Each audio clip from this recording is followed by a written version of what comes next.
Greetings, greetings. Hey, Nerd Herd family. How you guys doing? I'm back again. Did you guys believe that I was coming back, or did you think I was going to flake out again? Put a one in the chat if you thought I was coming back, and put a two if you thought, we'll see her tomorrow.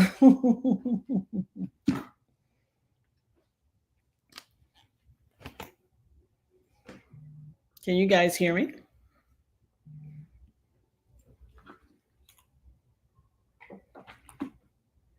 Oh, you thought I was coming back. Yay. Yep, I was coming back.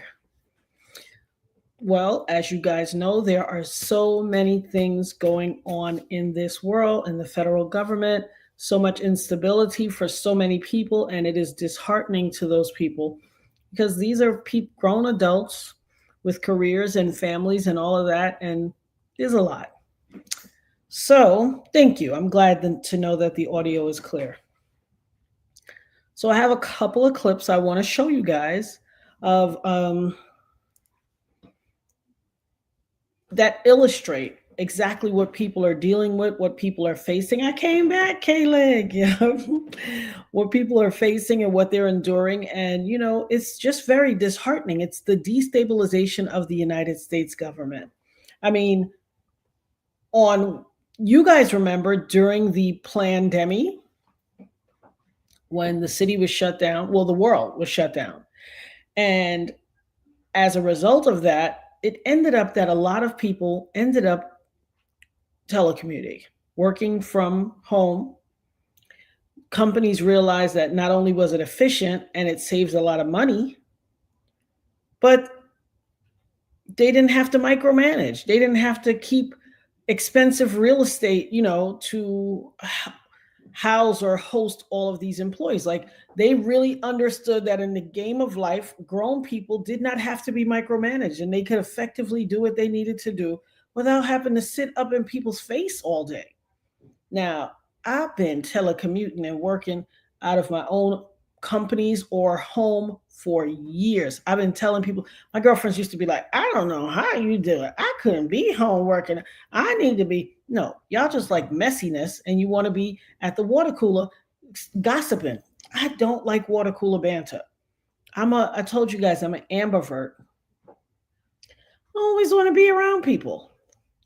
Sometimes I will spend an entire day and not speak really to anyone, and not out of any negativity or anything. I like my peace. I will talk to Nirvana. We'll have a great, healthy conversation on the way to school, healthy conversation on the way back. In between dropping her off and picking her up, baby, when I tell you, I'm like, I'm all up here and I'm just walking around doing things, conducting my business in my, in my office at home or working on a project. I'm not talking to anyone, and I absolutely love it. So I cannot stand office politics and office drama and all that foolishness. I have never liked it. It is why I stopped working for organizations years ago. Like, I have worked for myself forever and a day.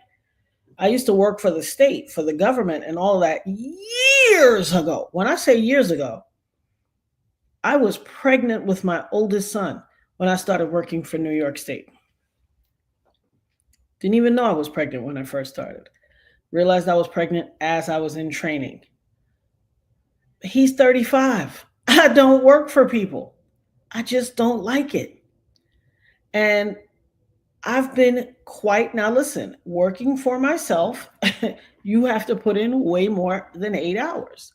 I think society has been trained to like the 8-hour thing, and you know how much you get paid every week. I'm not one of those people. There's so much to me. I'm okay with life modulating constantly. I'm okay with that. I love the unexpected. I love new adventures or new situations, or I get lost in rudimentary, mundane things.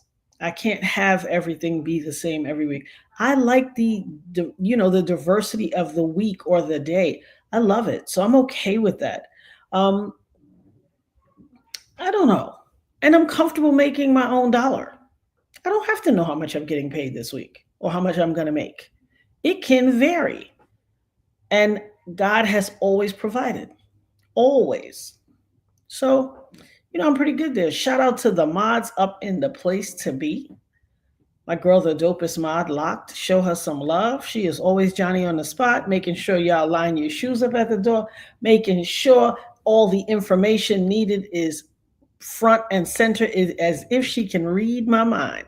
Shout out to our prayer warrior, Lakeisha, up in the spot, making sure all of your needs are met, making sure that main line to the Most High God is always ready and willing for prayer requests and for praise reports and for prayers to be answered. Shout out to Expressions of Miss Honesty, our girl Charlotte coming through. First of all, for those of you who don't know, Charlotte is a wealth of information. All the mods are, but Charlotte, baby, you can say Charlotte, her nickname is going to be AI, because I promise you, you know how you go to Chat GPT and you like, tell me ideas that I can have for a blah, blah, blah.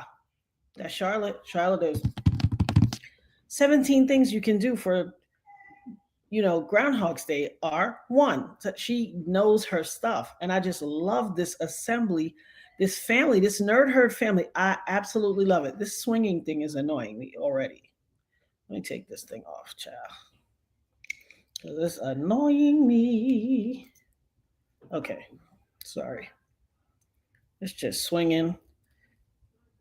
Normally it doesn't, so I think I put it too close to the front. Normally it's not swinging in my face, but yeah, so I just love, I love my existence. It is what it is. It makes me pleased and happy and satisfied, and I don't need much more. So the only thing I do need is I need a doogie. I cannot wait to find a doggie. I want a, what's the dog? Vonner. What's the dog I want to get again? The dog that I want to get. No, I'm asking you, what is it called again? A golden doodle. They got all these fancy names for dogs. When I was little, his name was Dog. Dog. I don't care what you had, what kind, where you got it from. His name was Dog. We didn't have all these. He's a golden doodle. Who's a Yorkie poo? He's a boo. No. Now they're designer dogs, darling. Thank you. Yeah, I love my piece. I absolutely love my piece. I have to say, I am very pleased with God, how God has moved through my life. I'm so pleased with it. Like, my existence is so therapeutic to me. Did we have a hiccup in it? Absolutely. But I'm going to tell you something. It was much easier to get through with you guys by my side. And I thoroughly appreciate you. I really, really appreciate you. So thank you so much. I hope I offer the same respite from the daily stress and strife of life for you guys. I hope there's some semblance of peace, relaxation, fun, all of that, hanging out with your girl. It's mutually beneficial. It's always better when it's mutually beneficial. All right, I'm getting ready to start. Today's show is, why are the American federal employees losing their careers and jobs? Why? And what can be done about it? One of the major things that here's the deal. When you have a well-versed administration or cabinet or presidency, you know the ins and outs and the complexities of any legislation or executive orders you introduce. When you don't know, and for people who either can't see that Trump is in moral decline and mental decline, he's very different than his first presidency. I mean, he's always been a used car shifty salesman. He's the grifter extraordinaire to me. But even with my own understanding, knowledge, and frame of reference for who he is completely different now. Are you guys able to see that? Put a 1 in the chat if you could see that this mental decline is rapidly progressing. I always make, it's the biggest. His mental decline is even more now. I almost feel guilty making fun because this that ninja gone. He is gone. They talk about Sleepy Joe. Boo. Uh at least Joe might have been a slower pace, but to me he had more cohesiveness to his thoughts. He might have sounded like he was losing steam and sluggish, but he could string together verb subject agreement. Trump is redundant. Oh, it was a lovely day, a breezy, lovely day. There were leaves. It was great. You had to see it. Lovely day. Like, what the? I'm like, what the? Listen, I think he's less tyrant and more being manipulated. That, thank you. He might have that brain chip from Elon. Thank you, Shushu. He is gone. He is gone. It's not even like this sucker. I knew he was. So here's the thing. I speculated that he was declining. I speculated that he was going huge. There you go, Mocha B. Huge. I speculated that he was declining. Let me tell you what I knew for certain. When this mofo said for California, why don't you turn on the faucet so the water can come in the California dip? What? He was serious as all outdoors. Turn on the faucet. He is a marionette puppet. Who's Geppetto? Elon Musk? Thank you. I'm glad you love my Trump impressions. I'm starting to feel guilty because I feel like I'm making fun of someone who is not all there. This ninja said, turn on the faucet so that California could have water. Excuse me, sir, they got water. Now, whether or not the public works system was integrated with the emergency services and doing what they needed to do simultaneously, and how or why that wasn't affected, but access to water was not the issue at hand. It was the rapid growing fire and the wind that was preventing them from, and probably a host of other things. Perhaps they turned the wind machine on extra high so that they could burn down as much as possible. But turn on the water faucet? What? And then this ninja said he turned on the faucet up there by Canada and all the water ran down and it's going to go down to California. It was a glorious stream. Oh, it was so much water. It was so great. It was glorious. I said, Ninja, what? What? You think the water from Canada is running down to California? He said this with a straight face. I know the Santa Ana winds are no joke, but baby, they HARP weather machine ain't no joke either. You know, when they got rain and snow and all that foolishness in Dubai, that's how you know something ain't right. This sucker said he turned on the faucet by up there by Canada and the water ran down. The man who is the head of it's like a national public works administrator said, not only did the Canada water not run down to friggin' California, that water ran towards the Pacific, and they were saving water for the farmers. When Trump had them turn this, make full force for the flow of water, it flooded out a bunch of farms. You know who's that going to affect? Us. When we can't get those vegetables and greenery because the farms were flooded out. They were trying to reserve that water in reservoirs for them for the summer. We are going to suffer when the price of all those vegetables and fruits and things that were on the farm, that the farmers were planting, goes to waste. You flooded their crops in their while they are ruminating, while they're germinating. I said, this man is gone. He gone. Something ain't right. No, I didn't see when Elon Musk asked the firefighters. He is messing up people's crops. He wasted a shitload of water from the farmers that cannot be recovered. Yeah. Oh, yeah. And not the least of which is you're right, because that's a whole other thing. Farmers, the people that work on the farms are not coming to work because they're terrified for ice. I didn't tell you I was at the gas station the other morning and I saw this tree trimming bunch. It was a bunch of Latino men. They look, listen, aesthetically, no judgments. Aesthetically, they typically look like what we expect Mexican and that El Salvador, San Salvador, all those, they have an aesthetic, the kind of Mayan features, short stature, they have a look. They looked like that. I told you the guy, this is the gas pump. The guy wedged his car door like this to put gas in his car, in his truck, to block it so that if they ran up on him, he could jump in his car and drive off. I said, what in the, I really felt for them. I said, man, that has got to suck.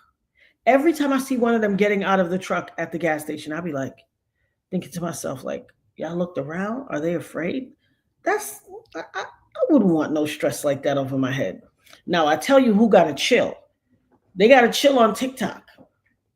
All these other groups that feel froggy against Black people need to chill. They have to. Why are you flashing out on us because you think one person or another said something on the internet? Go for your oppressor. You mad at us? Come on now. It has to stop. It has to stop. There is such animosity. How could there be such animosity for a group of people? Our name is Flynn and we ain't in. Leave us alone. We spent the entire couple of years before the election trying to warn you. Don't do it. You didn't want to hear us. Why are you flex? There's one, maybe, so let's say there's 100 people on the internet talking junk or commenting, saying, hey, we warned you, this, that, the other. Why are you collectively trying to gather us all? The 92% has officially warned society. I told y'all that right after the election. The 92%, AKA Black women, said, our name is Flynn and we ain't in. Leave us alone. We are unavailable from 2025 to 2029. I said that, did I not? Everybody and a mama who's being affected by the Trump deportation is coming out against Black women and Black people. Why? Well, we got to do with it. We don't have the authority or the power to put y'all out. But you won't say a thing to your oppressors. But you froggy with us. It got to stop. It really has to stop. It really has to stop.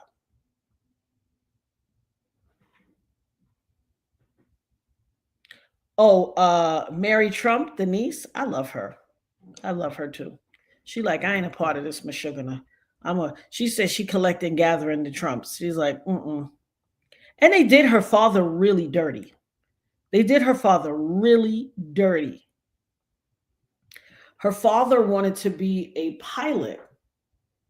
And Trump's father wanted him to follow in the footsteps. Because he went off and he became a pilot, they kind of bashed him and treated him out, and he was depressed and going through all this stuff and ended up doing some drugs and self-medicating. Because could you imagine if you just wanted to live your life and you came from this ridiculous family? Oh, excuse me. From what I hear, his father is no nice piece of work. And they lambasted the older son because he just wanted a regular life. He wanted to fly planes. They browbeat that man so bad down to the ground, he ended up passing away. And then they treated the kids foul. I watched something where she said, oh, they treated them foul. It's unfortunate. Yeah, it's unfortunate. And yep, they called him weak. They said he was weak because he couldn't run the family business. He was just like, I'm not with all that. Perhaps, everybody, listen, a lot of people think that money is the end all be all. I can hear I've heard so many times, I can't tell you how many times I heard when somebody say, oh, this person is so and so and such and such. And somebody be like, whatever, he don't care what you think. He got money. Like, that's your value system, boo, not mine. That is your value system. That means something to you. It don't mean a single thing to me. And I'm not going to have, such low moral turpitude where I'm just like, oh, well, I'm going to let this person slide because they have money. What that got to do with anything? What does it have to do with anything? Money doesn't differentiate who has integrity and who not. I know a lot of wealthy pieces of POSs, and I know a lot of broke kings, a lot, and queens, a lot. Oh, he got money. He don't. Oh, I don't care. He got money. What the? All you're doing is telling that you have no integrity and that you're a sucker for some ducats. That's it. But I digress. I will move on. Let's move on to this. I haven't been wearing lashes in a while. And boy, oh boy, I have to get used to this look. It's not my favorite, but absolutely, Marsha. God is clear. All right, let me play this video for you and pay close attention to what they have to say. And the people, so let me tell you, I diverted myself. One of the clear indicators that Trump doesn't know what he's doing is after the pandemic and the globe was shut down, and then companies restructured how they did business. Not only did they, when they shifted most of their workforce into working from home, they let go of the facilities that they had been leasing or buildings that they had owned because they transferred all of these departments to permanent remote work. So when they come into office and say all federal employees have to report back to the office, they're like, what office? You know how many federal offices closed down and private companies sold the spaces or let go of the leases of the facilities they once had? Usually they have one small location now where a few people are constantly in office and people have to show up at a variety of times throughout the month for meetings and things like that. They're not housing federal office space. I mean, the foolishness of it all. You telling people come back, report back to the building. They're like, what building? Where? Our building been gone. People's buildings been closed for 2.5, 3 years. Where are they reporting to? But it's this level of ineptitude when you are not well versed on what's going on and you think you're too smart to ask a question. This is how you end up. Because where are these people going to pile up and report to? It's so dastardly and so sad. I'm really embarrassed for them. It's more embarrassing than anything. But hold on, let me start this. More than 2 million civilian federal workers across the country are facing a gut-wrenching deadline tomorrow. They can either accept an offer from the Trump administration to resign and keep their pay and benefits through September, or they can pass on the offer but take a gamble that they may be laid off in the weeks ahead. It's part of Elon Musk's push to dramatically cut the size of government. That includes intelligence agencies like the CIA and the NSA, who are looking at the same offer. Lisa Desjardins and our team have been talking with workers throughout the government, and she joins me now. So, Lisa, there's been a blitz of directives and actions around federal workers. Help us understand what's happening and why it matters. Presidents have the right, as we just heard, to change agencies and to affect political appointees. But what's happening here is sort of an unprecedented barrage of activity against the largest civilian workforce in this country. Pressure tactics, people told to snitch on their coworkers. And let's take a look at through all the orders that federal workers have received in the last bit. First, there is a hiring freeze in place across government. They have this deferred resignation deadline that you talked about for tomorrow. There have been administrative leave notices, layoffs in places. There's been lists of new requirements that people think are going toward a purge. Their back to office policy starts beginning Friday at the Department of Defense. Now, as you said, Trump wants to downsize government, but what's happening here is something even bigger, a bigger message, which is it doesn't matter what your skill set is. We're not looking at your job. We simply want you to resign, whoever you are. So what's happening for workers is they're thinking, if I could be fired, do I need to return to the office? There is a debate over returning to office. Of course, it can be had, but Our producer, Diane Lincoln SS, spoke to some federal workers who are dealing with this issue. One of them she talked to in Texas explained that this difficult decision puts her family in a tough spot. I cried, sobbed in my car.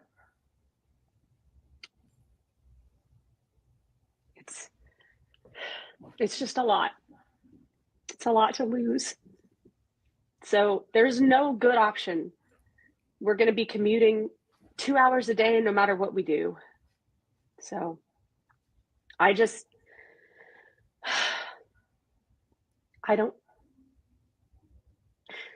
thing that gets me is why? Why? Stop lying. It's not efficiency. They're going to have to lease out buildings and reconfigure desks and spend God only knows how much money to make space for all of us. So you see, it's very personal. I also talked to contractors who've already lost their insurance from being fired. But that back to office order, what do we know about that and how it would actually work? It's agency by agency and when it takes effect, and also some of the details are still not clear to everybody.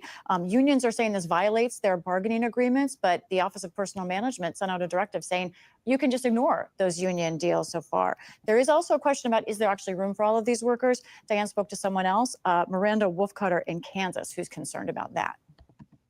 My agency specifically just did a major reorganization that we just finished over the summer, and we sent every employee out of an office. So we are all now remote, and we will all be called back to offices that no longer exist. Mm-hmm. We gave up all physical space. So in order to bring people back into an office, we first have to find those offices. Now, I also learned yesterday from a source that the government, the services agency, is now put out a directive saying it wants to sell or get rid of 50% of federally owned space. Currently, that is 8,000 buildings across 2,000 communities. So really significant decision we haven't heard much about. In this moment, as you're talking to federal workers, what are they telling you about how they're navigating these decisions? I cannot overstress the kind of fear and chill effect hovering over federal workers at this moment. In addition to all of these dark of night decisions, workers have been told not to speak about this. There are gag orders hanging over them. Some of them are talking in code over encrypted apps. Now, Elon Musk tweeted out or posted on X last night, rather, he said this: leakers, if there is doubt, they're out. I asked House Speaker Mike Johnson, what about freedom of speech? He said, oh, no, I'm sure he didn't mean anything by that. But federal workers take Musk's words seriously. They believe there is a real threat to them. And this is why several federal workers we talked to would not go on camera. But here's what they said off camera.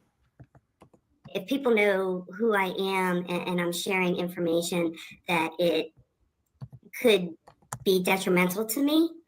They're looking to root out any vestiges of any type of opposition. They're looking for any reason to eliminate federal positions, and I don't want to give an excuse to eliminate a federal position.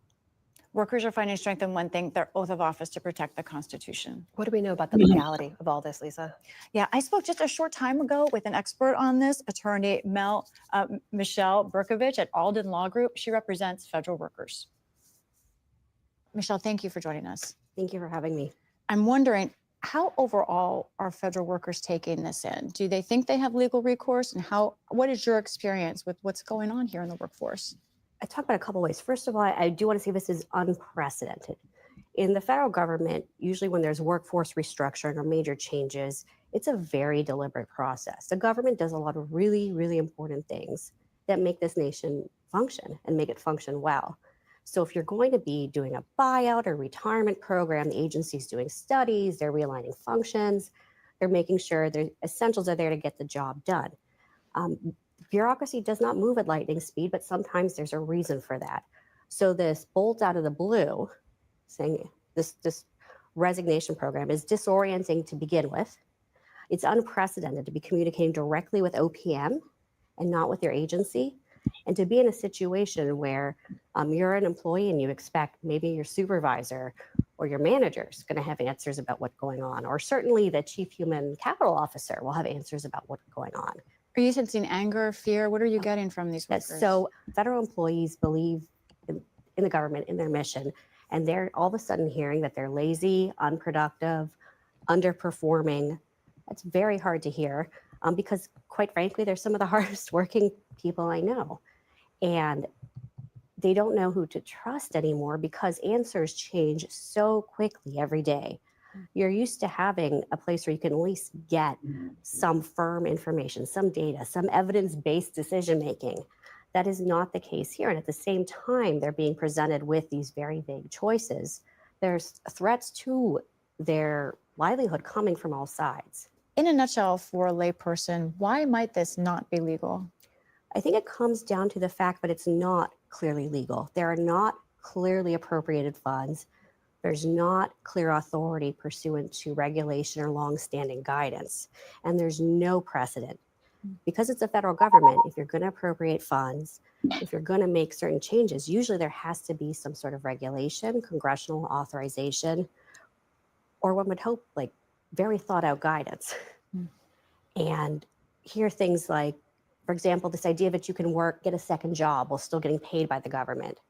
That is very questionable. It's only in very narrow circumstances. There are a lot of rules and regulations that limit that and limit that for a reason. So your advice to workers who have a deadline here, especially on the resignation offer, what should they do? That is, I mean, everybody at the end of the day, you have to make whatever decision is best for you and your family. What I advise people is to not make that decision until you have done a benefits checkup, till you understand what specifically you are putting at risk if you take the offer and the agency reneges or changes its mind, because you will not be able to withdraw that resignation. So I think if you are in a place where, let's say the offer doesn't work out and you have to leave the government soon anyways, regardless, then perhaps you're not out of pocket much. But if you're in a place where you need that job and you need those benefits, you have to be very careful because it's just so unclear. Can I ask you one more thing overall? What do you think the purpose is of all this? I think the purpose is to get folks to leave the government. I don't think there's much care as to whether or not the government's going to be able to deliver on that process. I think it's an end run around reduction in force. And I think it's a way to be honest, intimidate the federal workforce. And it's going to have it's a chilling effect. It's performative. It's a pressure tactic. It's coercive in my mind. I think the government, or pardon me, I think OPM is perhaps trying to give information to suggest it's not coercive, but every time we get new information, it raises more questions. Unprecedented. Michelle Berkovich, thank you much for talking to us. Thank you.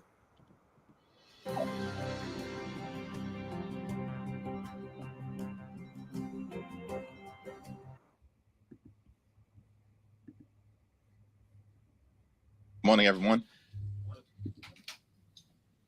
This is now.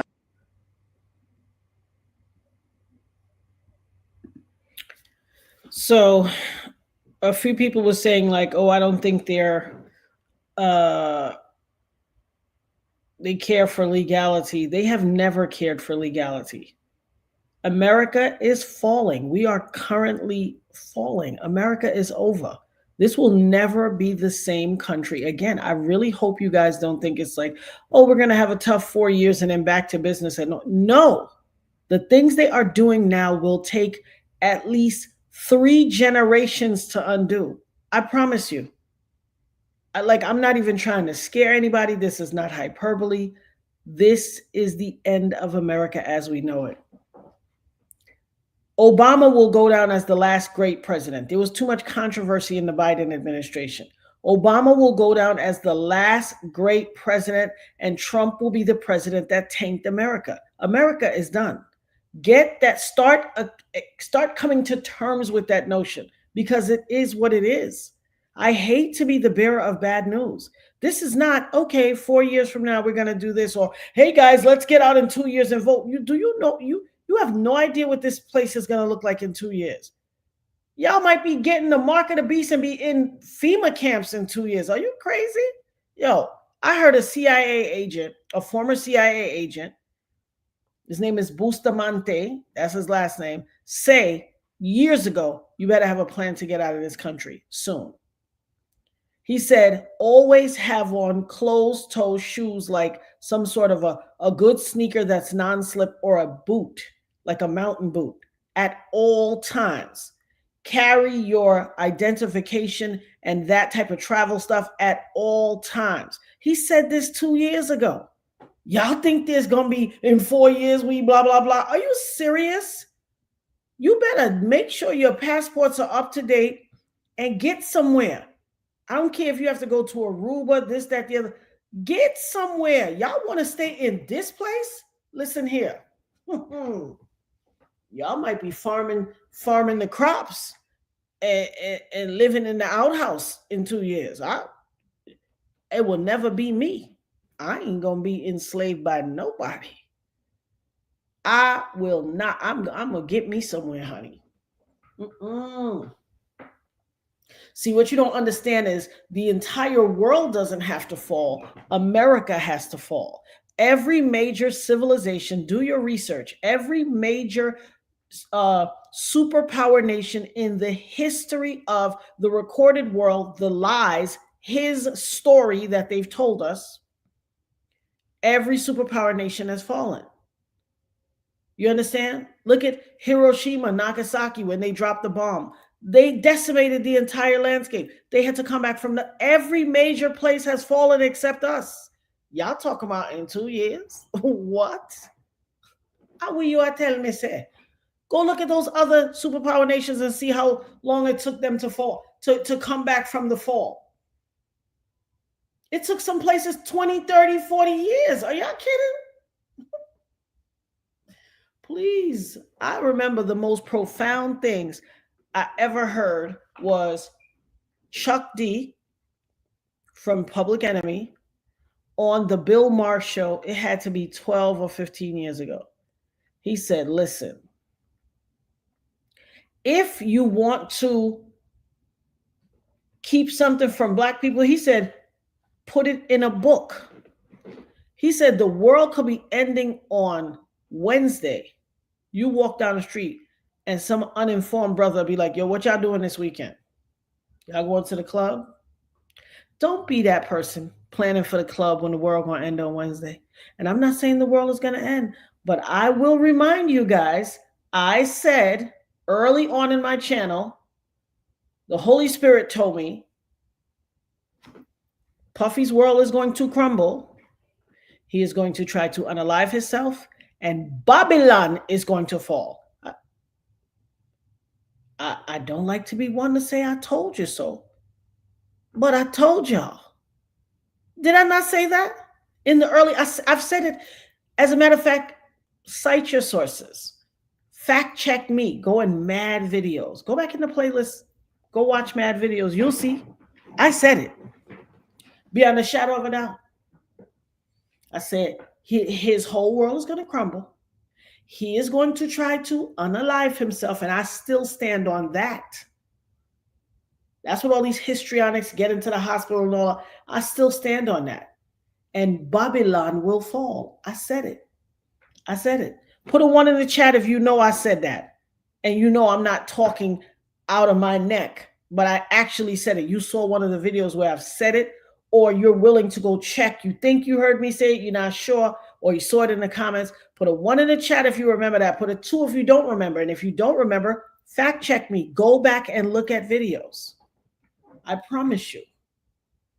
You'll more than likely see it in the video. There's a few of them early in the channel. I've said it nonstop. I haven't stopped saying it. I haven't stopped saying it. Kim said, I plead the fifth. Why you plead the fifth? You don't remember?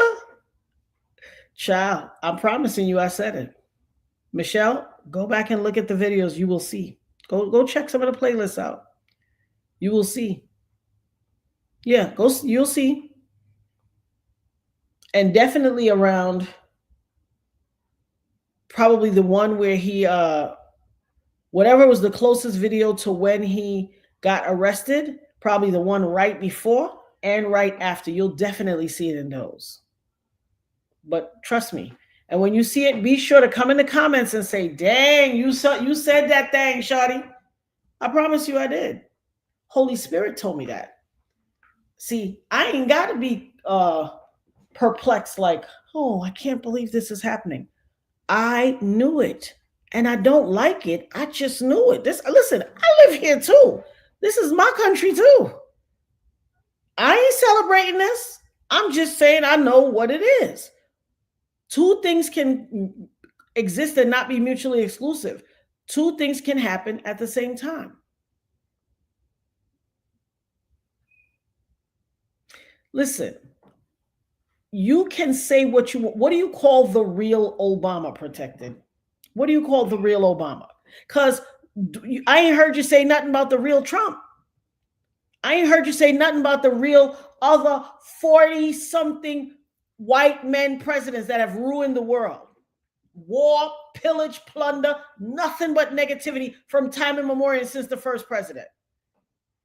So what is so about Obama? Because here's what I know about people that they hate, just like me. If they could have dragged my name in the mud by now, they would have dragged me up and down YouTube streets. So where is all of the dragging? Because he have no scandal like that in his presidency. Am I saying he's perfect? By no means. He took up the mantle of the book of presidents. He took up the mantle of, I don't have good discernment. Listen, my dear, you don't have good discernment. Everything I said has been proven. Everything. Look at you. Oh, you a Trump humper? No, let him talk so he can feel stupid. Elon spent $40 million for 2 commercials to expose them at the Super Bowl. Listen, your boy Trump is scared to get exposed. Elon is gaslighting Trump right this very moment on X, posting, oh yeah, definitely release the Epstein things. Do you know how much information came out about Trump and the Epstein stuff? What are you talking about? You really beating your chest super hard, feeling you gonna feel like a total clown. It's people like y'all that never realize it until it's at your door. When your mama laid up in the hospital and they not giving her that injection for pain because her Medicare ain't come through, come talk your shit then. I'm so wrong. He owns all these pedophiles. Are you dumb? Trump is a pedophile. Trump is a pedophile. What don't you know? Matter of fact, let me pull something up for you right now, since you think you know so much. Since you think you know so much. Let me bust your bubble, because I love busting bubbles now. Let me bust your little bubble. You notice I ain't throw you out, right? I could have threw you out, but I'm not scared of you little cornballs.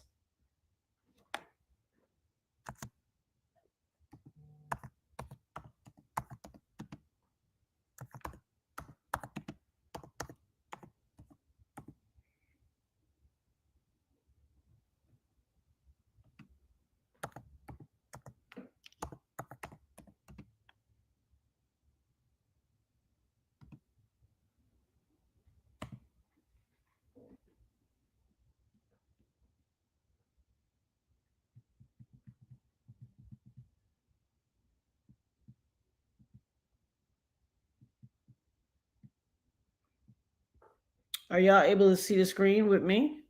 Oh no, I'm you guys talk amongst yourself. Let me get this stuff. I don't want to throw you out because I want you to, I want to wipe the floor with you. They're not Obama's daughters. You know how stupid you look? Let me tell you something that you don't know. Let me put you on the screen. Protected. Let me tell you something that you don't know. Okay? Here's the thing about genetics. One thing you can't lie on is genetics. Sasha and Malia both have Michelle's entire physical makeup. You could pop that stupid junk all you want. You look, baby, I'm not gonna turn into an ad hominem. I'm going to stand here and fight you on the merits. Because I'm gonna mop the floor with you in a little while.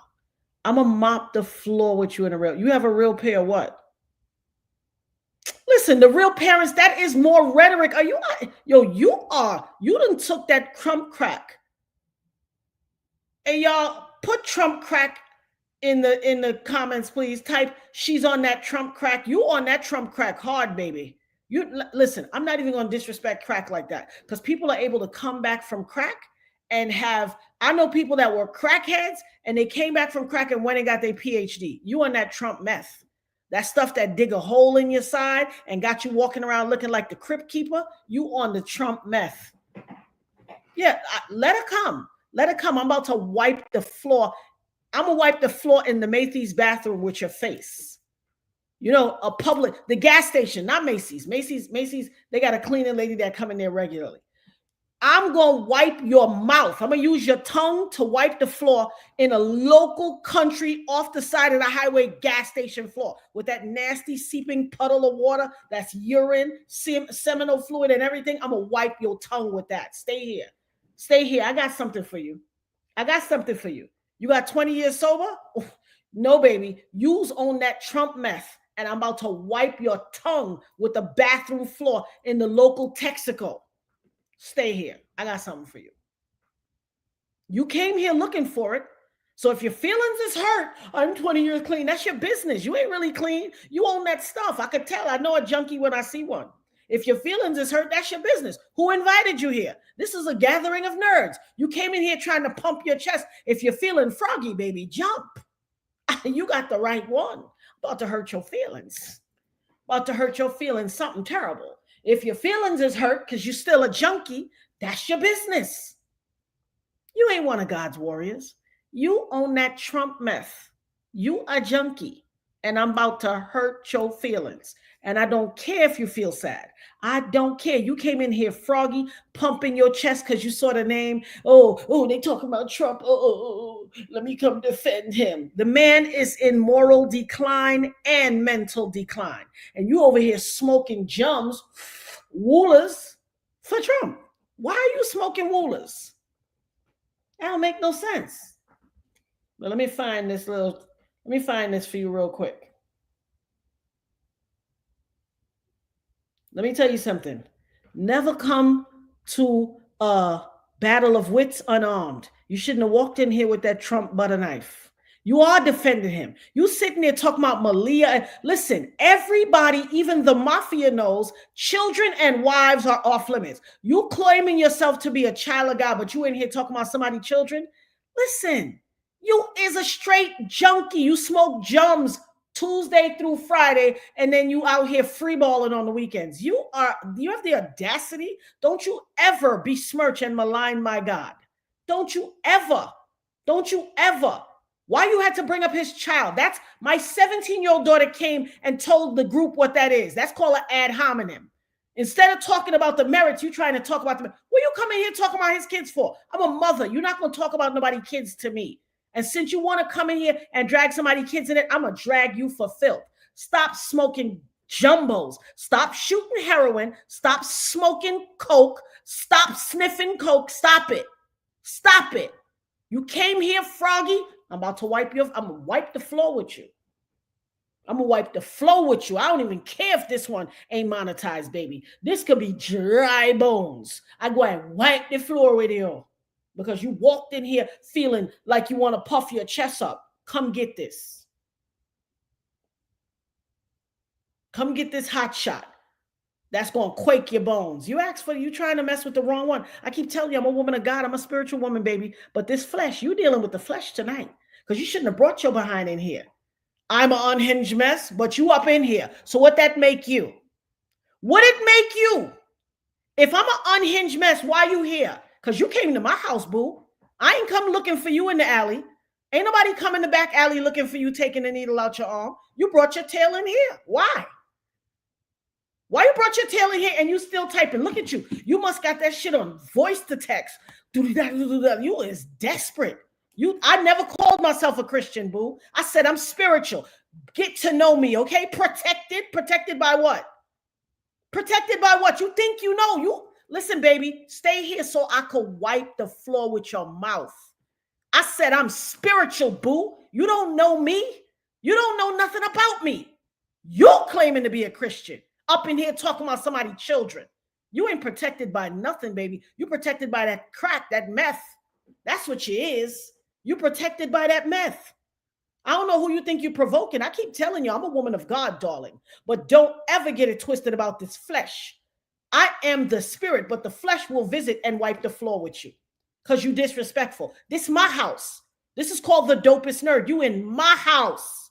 When you come in my house, I tell everybody, wipe your feet at the door, take your shoes off and put on some fuzzy socks. You want to walk up in here stomping with the big dogs with some Timbs on my white carpet. You about to get this. What you think this is? You sound stupid. You grateful to God for what? You is a crumb snatching junkie. I know it when I see it. I can tell. You got junkie all over you. You got junkie all over you. Yes, you did. You got junkie all over you in my house. I don't want you to, I don't even want nobody to throw you out. I want you to stay here so I can ragtag you for the whole show. I stay on this. Listen, I got shows that's long. I got a 7-hour show. I stay on here all night. I stay on here all night. I will drag you for filth all night. Try me. I'll show you something new. No, you thought you was going to come here and I was going to be like, oh, praise the Lord, sister. We're going to pray with you. That's the spirit woman, baby. You talking to the flesh man today. Try your best. Got the audacity. You think you're going to come in my house and run shit? I'm an unhinged mess and you up in my house running your mouth. Why you still here? What does that say about you with the quality of your time? You up here, you trying to insult me and you up in my house, but you still here running your mouth? What does that say about what you think about the quality of your time? What you think? Listen, all his wives are immigrants.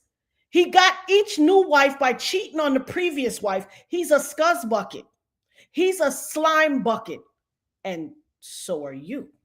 You out here defending him. What are you talking about? Please don't nobody throw her out. Mods, leave this heifer alone. I'm about to drag you for filth.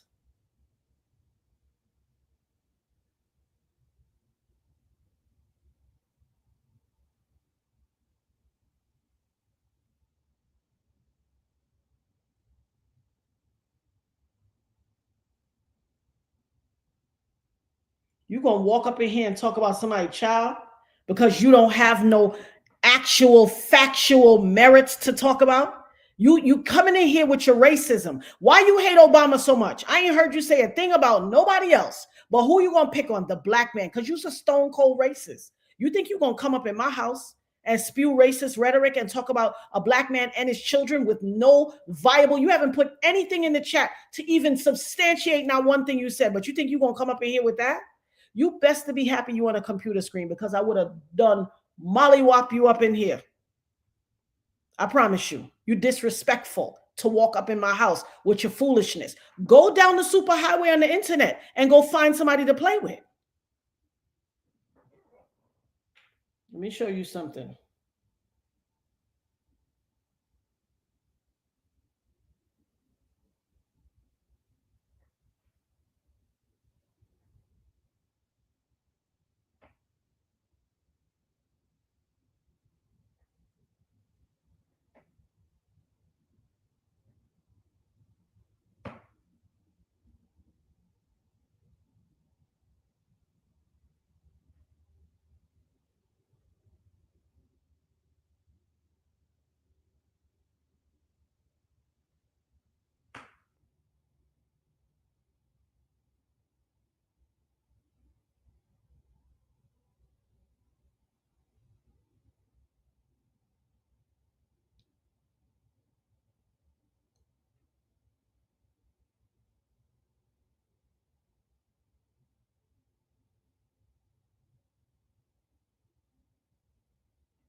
I think this is the right one because he had somebody on his show.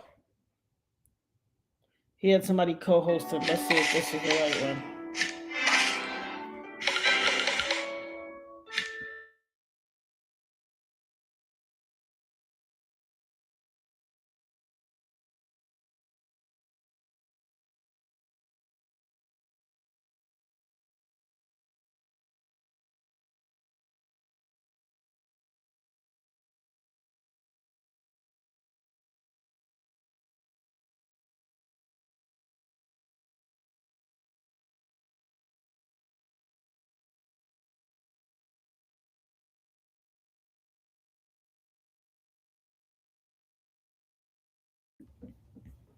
Where that scallywag at?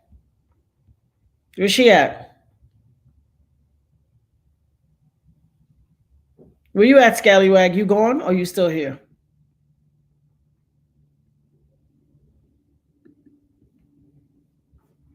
on that Trump crack.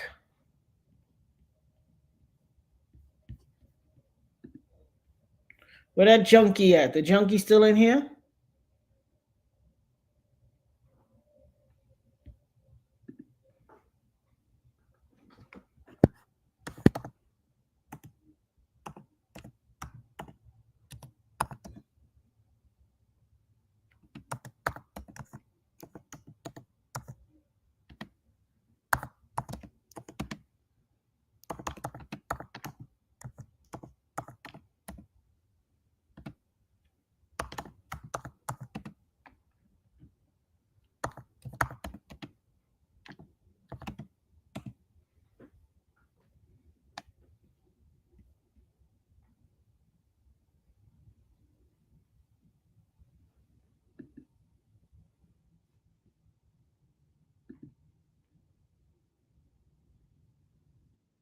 All right, let's talk about the Jeffrey Epstein files. You might recall that just recently, Donald Trump signed an executive order to declassify files related to JFK, RFK, and MLK, their respective assassinations. John F. Kennedy, Robert F.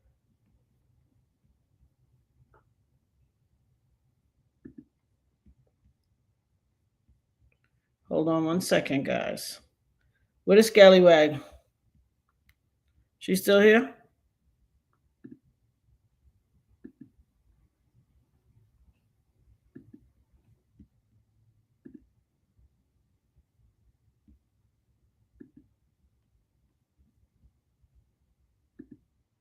You see when you doing your thing, how the devil, you see when you doing your thing, how the devil don't got nothing better to do than to come in and try to jump in your thing. Now, how you gonna come to my house and tell me what I'm doing?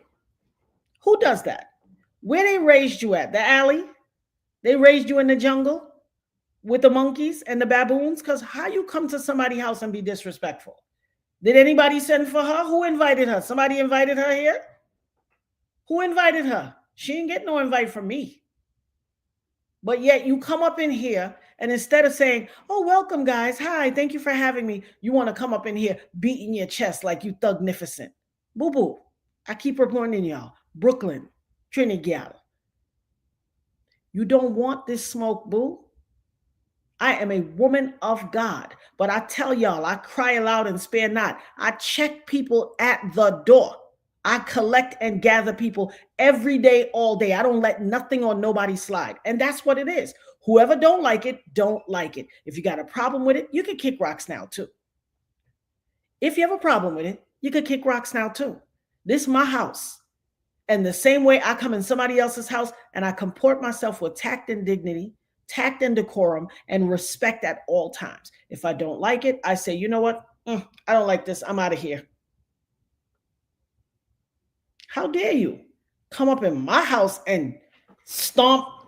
It's like the Chappelle show where you're going to come stomp mud all over my white carpet. No, absolutely not. Audacity of you. And then you think you're going to tell me about myself. Oh, you're a phony. You said you're a Christian. No, boo. I say every day I'm spiritual. Spiritual. My relationship is with the Most High God. My personal relationship that you ain't got nothing to do with.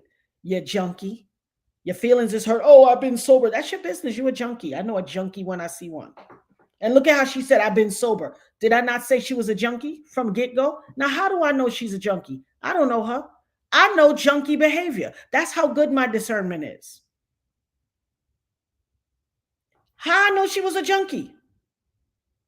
She didn't say she was a junkie till after I collected and gathered her.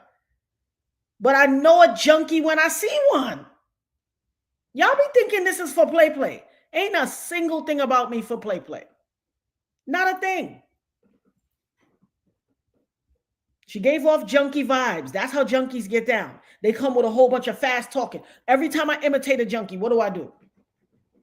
How your mama doing? Hey girl, how you? She's a junkie. Listen, I know junkie behavior when I see it. She came straight out the back after somebody's children for what? Didn't Nirvana come downstairs last night and I said, what is it when you attack the person and not the issue? Ad hominem. Then you come, you want to attack Obama. I say something, you start attacking me. Boo, you attack me. This on. I am not the slap me in my face, I turn the other cheek. No, baby. No, that's not me. God ain't called me to be that. That ain't my assignment. Okay? You want to come in here and start wiling me up, you're going to get what you're looking for. I'm not the herb you're looking for. Nobody's herb. You see this PTSD? Baby, I strikes quick like a cobra. Don't play with me. I'm not going to be nobody's victim at all. Now, I say all the time, come in here, have respect, treat each other kindly, take off your shoes at the door, don't track no mud in here, put your fuzzy socks on. If you want to come in here stomping with the big dogs, boo, you could do. You could do, but you're going to get done. Like I always say, run up, you're going to get done up. What you want? If you came correctly dealing with the spiritual woman, you would get all this good spiritual love. But you came dealing with the flesh, boo, you're going to meet Ebony from Brooklyn. And I'm going to give you that. That 2-piece and a biscuit you're looking for with a snack on the side. I don't know why people be thinking I'm somebody's punk. I ain't nobody's punk. Shout out to Archangel Michael, George Akbar for the love. God is with you, brother. He said, God is with you, sister. He is watching through us. Absolutely. Absolutely. And God is the one. And the scripture says, let me, for all of y'all who's like, oh my God, why is she getting so angry? Because the Bible says anger, but sin not.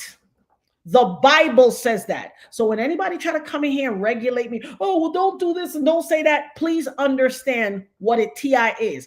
Don't check me on my spirituality. Go read your Bible. The Bible says anger, but sin not. The Bible said the righteous are bold like a lion. The Bible says cry aloud and spare not. Is that not what I followed? Did I not follow doctrine in here? Did I not follow doctrine? I cry aloud and spare not. I angered, but I did not sin. And I checked. I suffer fools gladly. Whenever you find something, and I am bold because I am righteous, I am bold like a lion. When you find me sinning against God, you let me know. Point it out. When you see me following that doctrine, stay in line. I ain't gonna never come violating nobody. I'm going to show myself approved, baby. That's what the Bible said. Show thyself approved. I showed myself approved. You don't walk up in here and think you regulating nothing.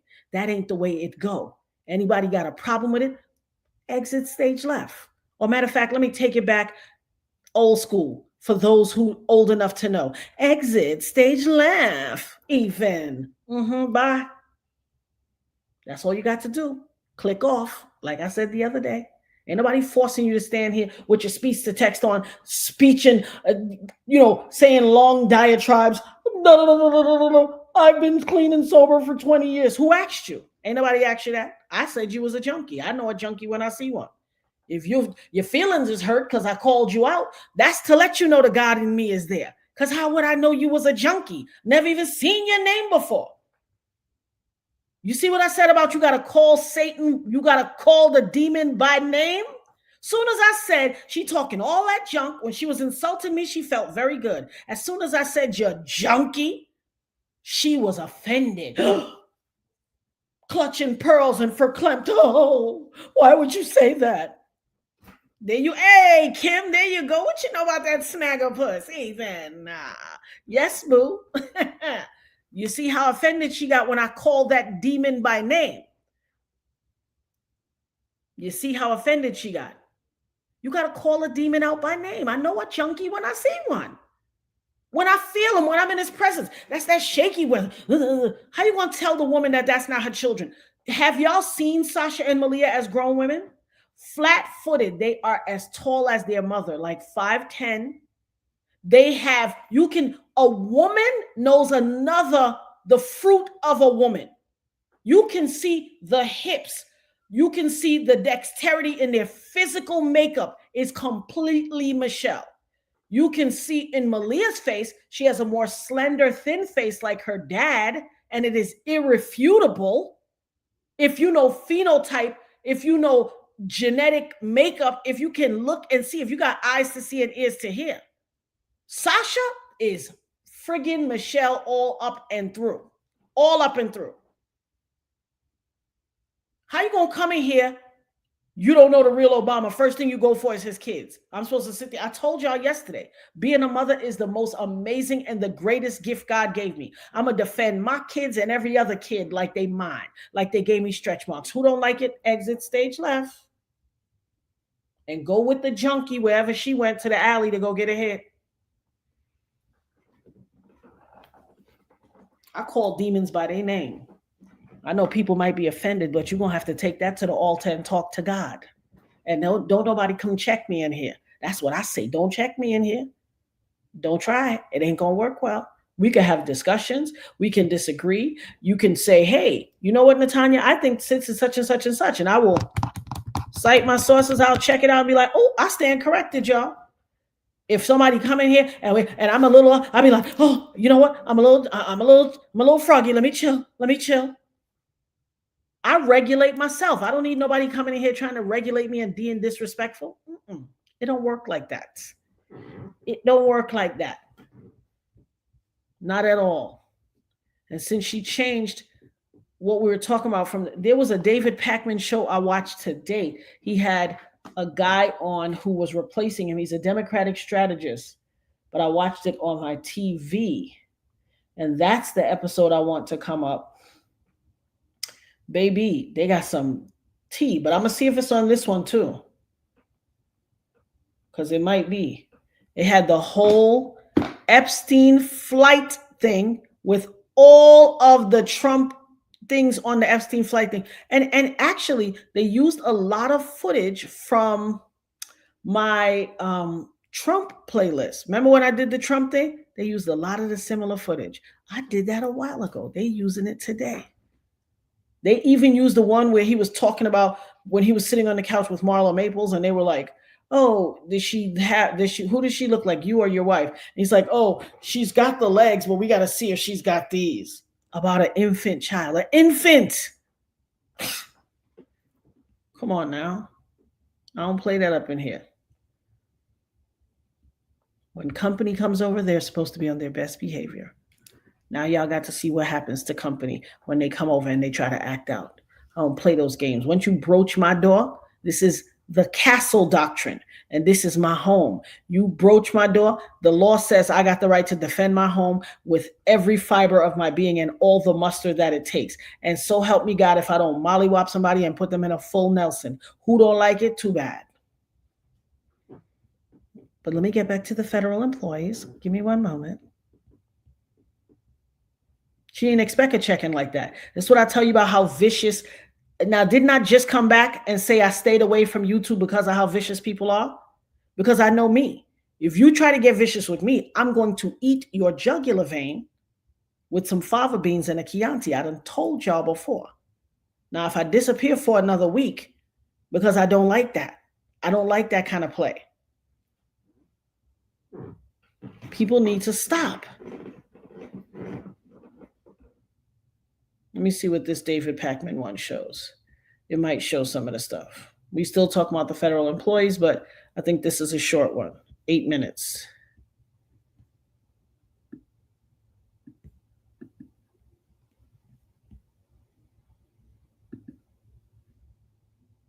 Is it showing? What's going on with it? All right, let's talk about the Jeffrey Epstein files. You might recall that just recently, Donald Trump signed an executive order to declassify files related to JFK, RFK, and MLK, their respective assassinations, John F. Kennedy, Robert F. Kennedy, and Martin Luther King Jr. And many headlines, big story, lots of discussion. What's interesting is that these documents do not include anything about Jeffrey Epstein. Jeffrey Epstein is, of course, the accused sex trafficker who, as we all know, had very powerful friends. And there is controversy as to whether he really took his own life or whether someone killed him. And after Trump decided to continue not releasing the Epstein files, Republican senators, including people like Ted Cruz, John Kennedy, Steve Daines, they are coming out and saying, hey, Trump, why aren't you releasing the Epstein files? Even Ted Cruz is out there saying, release it all. Give me the P. Diddy files as well. That's a whole other story, but Ted Cruz wants to see everything. Senator John Kennedy, no relation, by the way, to RFK. said, I want to see the files. If Trump's name is in them, so be it. And that's where it gets really interesting. The suspicion. This is me now at 45, sculpted my dream figure, achieved more freedom and more flexibility than I ever knew as a child. Sorry, guys. Is that Trump is not releasing the Epstein documents because he's implicated in them. His name is in there. Remember that Trump and Epstein were seen partying together in, was it the 90s, the early 2000s? Trump himself in 2002 said Epstein is a terrific guy. Now, after Epstein was arrested, Trump was like, oh, I barely know. They don't know anything. Who? Jeffrey who? Remember when Trump was recently asked about these files by Fox News? And we're going to play for you his full response and then the edited one that Fox News published. But the reality is Trump is very much not big on this idea. Would you declassify the 9/11 files? Yeah. Would you declassify JFK files? Yeah. Would you, I did a lot of it. Would you declassify the Epstein files? Yeah, I would. All right. I guess I would. I think that less so because, you don't know. You don't want to affect people's lives if it's phony stuff in there because there's a lot of phony stuff with that whole world. But I think I would. Do you think that would restore trust? Help restore trust? Yeah, I don't know about Epstein so much as I do the others. Certainly about the way he died. It'd be interesting to find out what happened there because that was a weird situation and the cameras didn't happen to be working, et cetera, et cetera. But yeah, I'd go a long way toward that one. The other stuff I would definitely do the January 6th. He said he might declassify some very interesting documents. Let's listen to this. Would you declassify the Epstein files? Yeah, I would. Guy, declassify Jeffrey Epstein files? What do you think? And the rest of those, that list. That last one is extra interesting. Yeah, it is extra interesting. I would like to see that. I think a lot of Americans would like to see that. So listen, this is not proof that Trump's name is all over the Epstein files. It is all over it, though. Or at least not in a nefarious way. We don't know. We haven't seen the documents. But Trump's seeming fear or inclination not to release these, the circumstantial evidence, the videos of Epstein and Trump hanging out, definitely points in a certain direction. And the big point is that even Republican senators are saying to the public, let's see what is in those files. They want to know who is implicated. They want to know who potentially broke the law. I don't think that it's out of a desire for transparency that Republican senators want the files out. I think Republican senators are calculating there may be a bunch of Democrats implicated there. We know that Bill Clinton flew on Epstein's plane at one point and others. So I bet it's not like, wow, Republicans, you're clearly in this for transparency. I think they see an opportunity to maybe get some Democrats some negative press. But Ted Cruz is implicating, considering it a matter of knowing who was implicated in abusing children, which is supposedly an obsession of Republicans. Save the children, which they care very little about when it comes to funding, but that's a different story. Now, we should not forget that if you do believe that there was foul play or you don't believe the official story, that Epstein died by suicide in his prison cell, then even just for that reason, you should want the documents released. And Trump has said that he's not sure what happened. So why is Trump declassifying JFK, RFK, and MLK files and saying very little about the Epstein files? It's obviously speculation, but the obvious direction we're pointing is it's because Trump is implicated in those files. If you're going to say no more secrets, if you're going to say the administration of transparency, if that's going to be your approach, then you got to release these files, and we will see if ultimately the pressure gets to him and he does do it. Now, on the bonus show today, we will talk about Google Maps changing the Gulf of Mexico to the Gulf of America. Yikes. We will talk about Greenlanders rejecting Trump with an 85% majority against joining the United States. No matter how many times Don Jr. says they want to join the United States, it doesn't seem like they do. And we will also talk about the opinions of Americans on some of the things that Donald Trump did do in the first 9 days. Where are Americans on the executive orders Trump has signed, and so much more? Don't miss today's bonus show. You can get instant access by signing up at joinpacman.com. Memberships are the #1 funding source for our show. Do you own land in Georgia and want to build a custom home? Imagine planning and building your forever dream home in Georgia. Southland Custom Homes has built thousands of beautiful custom homes in Georgia for over 40 years. I found it, guys. I found what I wanted to show you guys. Give me 1 second. I knew if I kept searching, I would find it. How long is this? Okay.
I found it.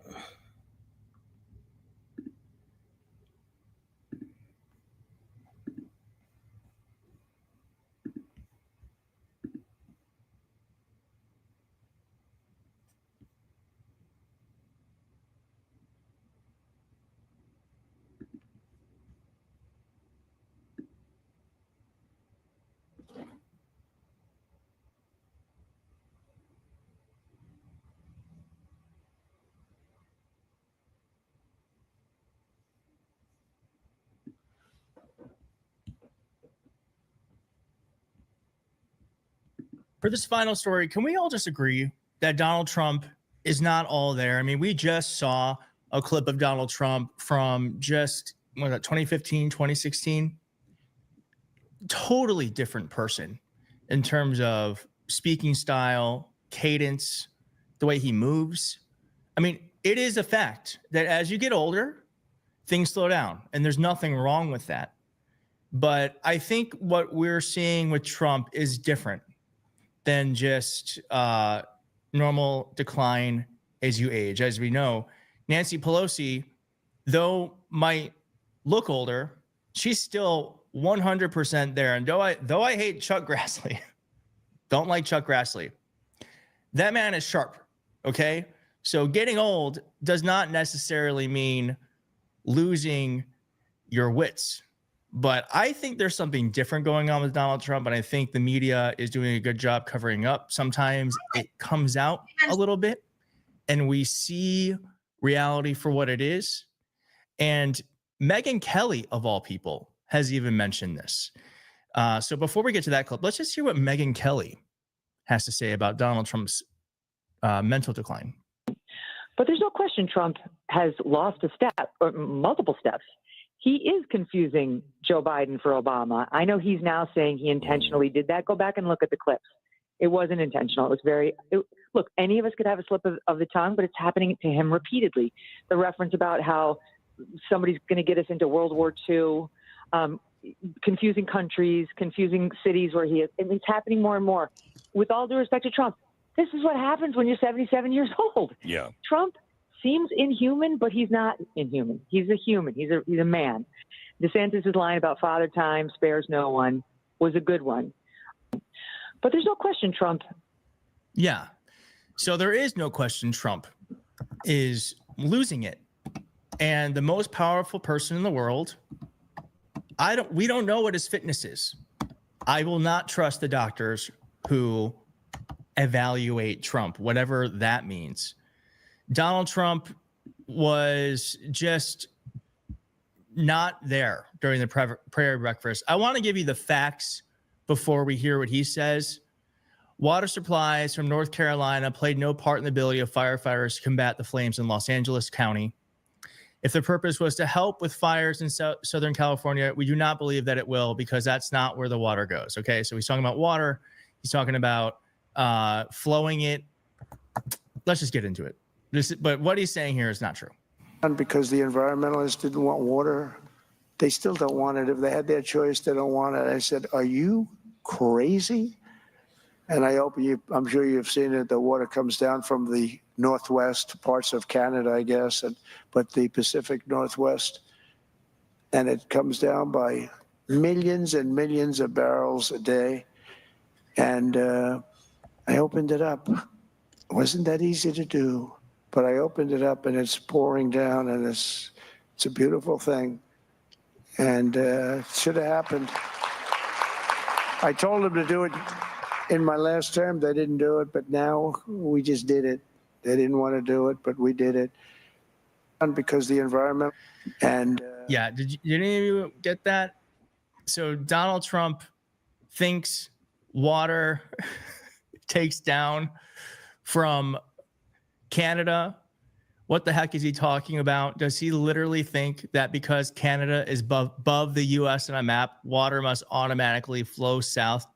Oh my God, he actually believes that. Measuring river in barrels, a standard unit of measurement for oil, is so perfectly Trump. The New York Times editorial board would not have enough room on its opinion page for the Biden must resign pieces if he said any of this. Yes, absolutely. This is 100% nonsense. It's pouring into the Pacific Ocean. Every water pro in California is shaking their head and rolling their eyes. Trump has no understanding of complicated water issues. None. He is wasting water, which is a precious supply in California, which doesn't get enough rain. Not one word of this is true. Not one. Even the articles and prepositions are lies because of their association with nouns and verbs. That's very, very funny. Here is Congressman Liu explaining what this water is really there for. Just want to explain, when you solve for the wrong problem, not only do you not get the solution, you can cause harm. So Donald Trump has it in his mind that somehow there's a spigot in Northern California. He's going to open a valve and dump water to Southern California. Here are the facts. Southern California's reservoirs are at near record levels when this fire happened. Didn't matter, because Donald Trump then ordered the Army Corps of Engineers to release over 2 billion gallons of water that almost flooded farmland, if not for the local water districts that pushed back. But guess what? This water was saved for the farmers for the summer season when they needed the water. And so the president wasted all this water that isn't even reaching Southern California. It's going to evaporate for a PR stunt. So this was a harmful, ludicrous action to solve for the wrong problem. Yeah. So that is the problem with having a president who is a narcissist and who is also losing his mind, because he does stuff like this and he thinks because he survived an assassination attempt, because he's been the president twice, and because he is a sociopathic narcissist, he thinks that anything he thinks of must be the right answer, and it wasn't. And this, what I love that Congressman Liu did there was that he didn't make it about the process. And I think that's something that we as Democrats get stuck on a lot, is we want to talk about the facts and the figures, and we want to talk about how you didn't sign this form, blah, blah, blah, blah, blah. But humans are storytellers. Before we could read or write, we were telling stories. And the most persuasive thing we can do with our messaging is tell the stories of how Donald Trump's insanity is hurting us, is hurting others. So Congressman Liu there saying that this water was intended for farmers and that it could flood the farmers because too much was released is a great start, because everything he's doing, from the eggs to Doge, to USAID. These all have human impacts.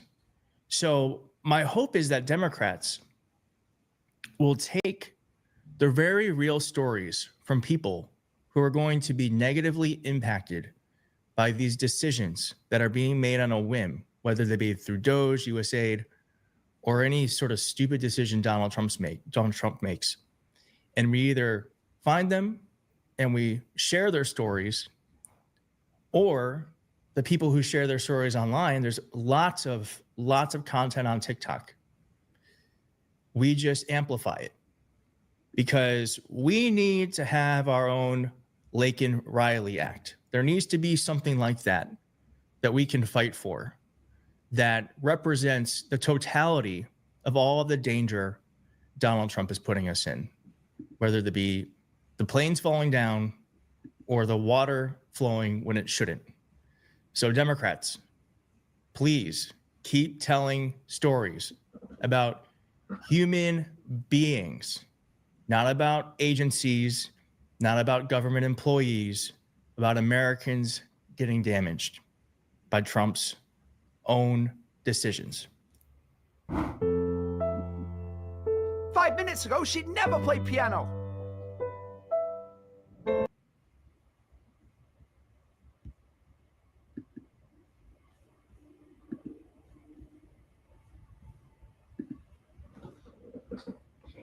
People don't ever want to hear the really real. They would much rather to spew talking points and conjecture. Oh, what happened to the tariffs? That went away? They can't spew the tariffs. That one don't work no more? This man should not be the president. And the reason that he's the president and everyone is being affected by his insanity is because a bunch of people decided that hate was more important than voting for their own self-interest.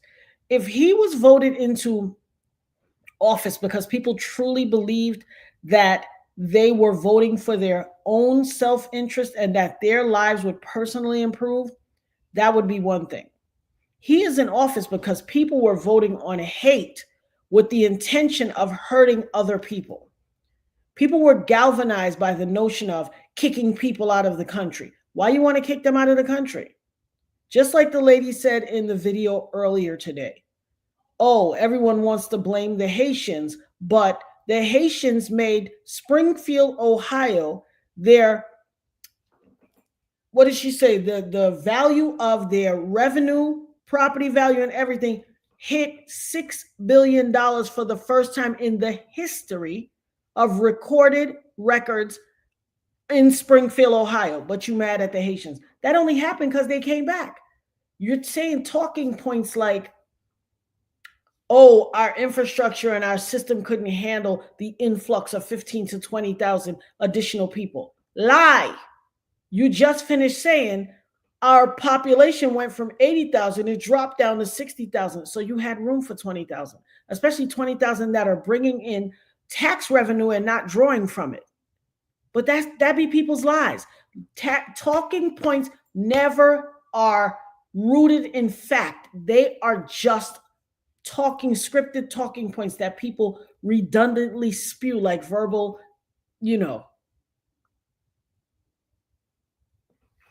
And I won't tolerate that.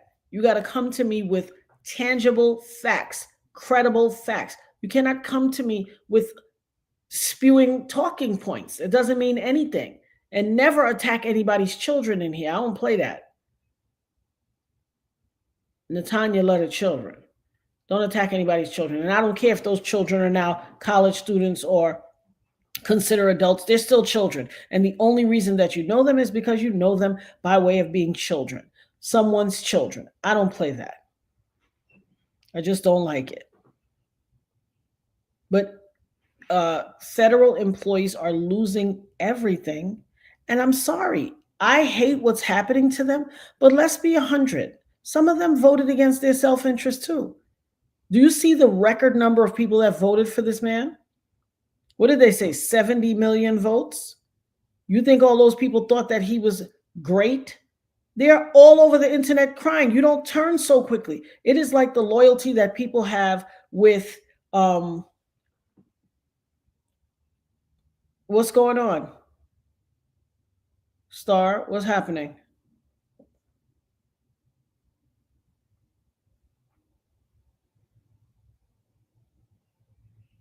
They were coming after Jag? I didn't know they were coming after Jag for what?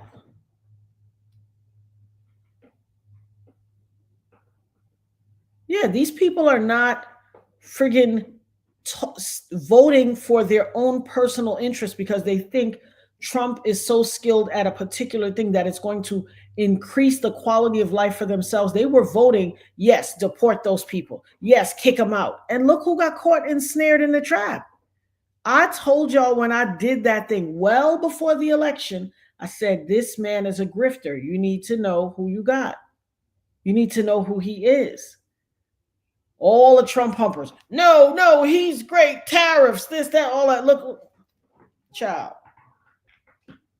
Do you see the mess that the country's in? This is 3 weeks after someone was inaugurated. When have we ever? I'm 54. I've seen a lot of inaugurations. A lot. I remember the presidency of Jimmy Carter. I didn't remember his inauguration. I do remember his presidency because I remember when there was a gas shortage and there were gas lines all over the country. People were lined up for hours and days to get gas. So many gas stations were out of gas. I remember the Iranian crisis when they had hostages and the State Department was trying to get them back, and it was all this back and forth rhetoric. And guess who got them back? Jesse Jackson. And I ain't no fan of Jesse Jackson. I got my reasons why. Someday I will inform you and tell you. But baby, Jesse Jackson, all the State Department, all the United States government could not get the hostages back. Jesse Jackson got them back. So I was young. I was in single and double digits when all of this was going on. I remember these things vividly. I can see myself sitting in my mother's bedroom, and she had these white IKEA type nightstands with this mushroom dome top lamp sitting. I can see myself leaning back on her bed on the pillow, watching the TV and watching all of this stuff. So while I don't remember Jimmy Carter's inauguration, I remember his administration. I remember Carter's inauguration. I remember Ronald Reagan's inauguration. I remember Bush's inauguration. I remember Clinton's inauguration. I remember Clinton again. I remember the second Bush. I remember these all myself. I watched them. I keep telling y'all, my memory is long and strong. I remember sitting in a chair in Trinidad watching the wedding of Prince Charles and Lady Diana. Watching it. I remember. We only had 3 channels in Trinidad, and 2 of the channels were the same thing, and 1 was a separate channel, and the wedding was on all 3 channels. You know why? Because the Caribbean is still a British Commonwealth, or at the time it was. And so we had to watch that wedding. I remember it vividly. I remember everything. I don't forget anything. I don't know why people come trying to challenge my memory, my intellect, my integrity, why? The level of information stuck in this head is not normal. I'm telling you, by nobody's stretch of the imagination is it normal. None. I remember when the gas in the Carter administration, when there was the gas shortage, there was a desperation. People were running out of gas in line, waiting to get to the gas station, in line for 3 and 4 days. Those of you who are old enough to remember, am I telling the truth or what? I remember it vividly. I am a unique specimen. I keep telling people that. And yes, I know it was strange for a kid, a 9 or 10-year-old kid, to be laid up watching the news, World News Tonight, about friggin' the gas shortage and the hostage crisis and all of that.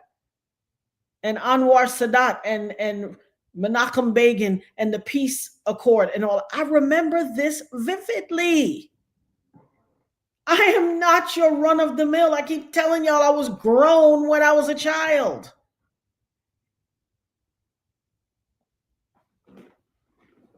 Yeah, I remember it vividly.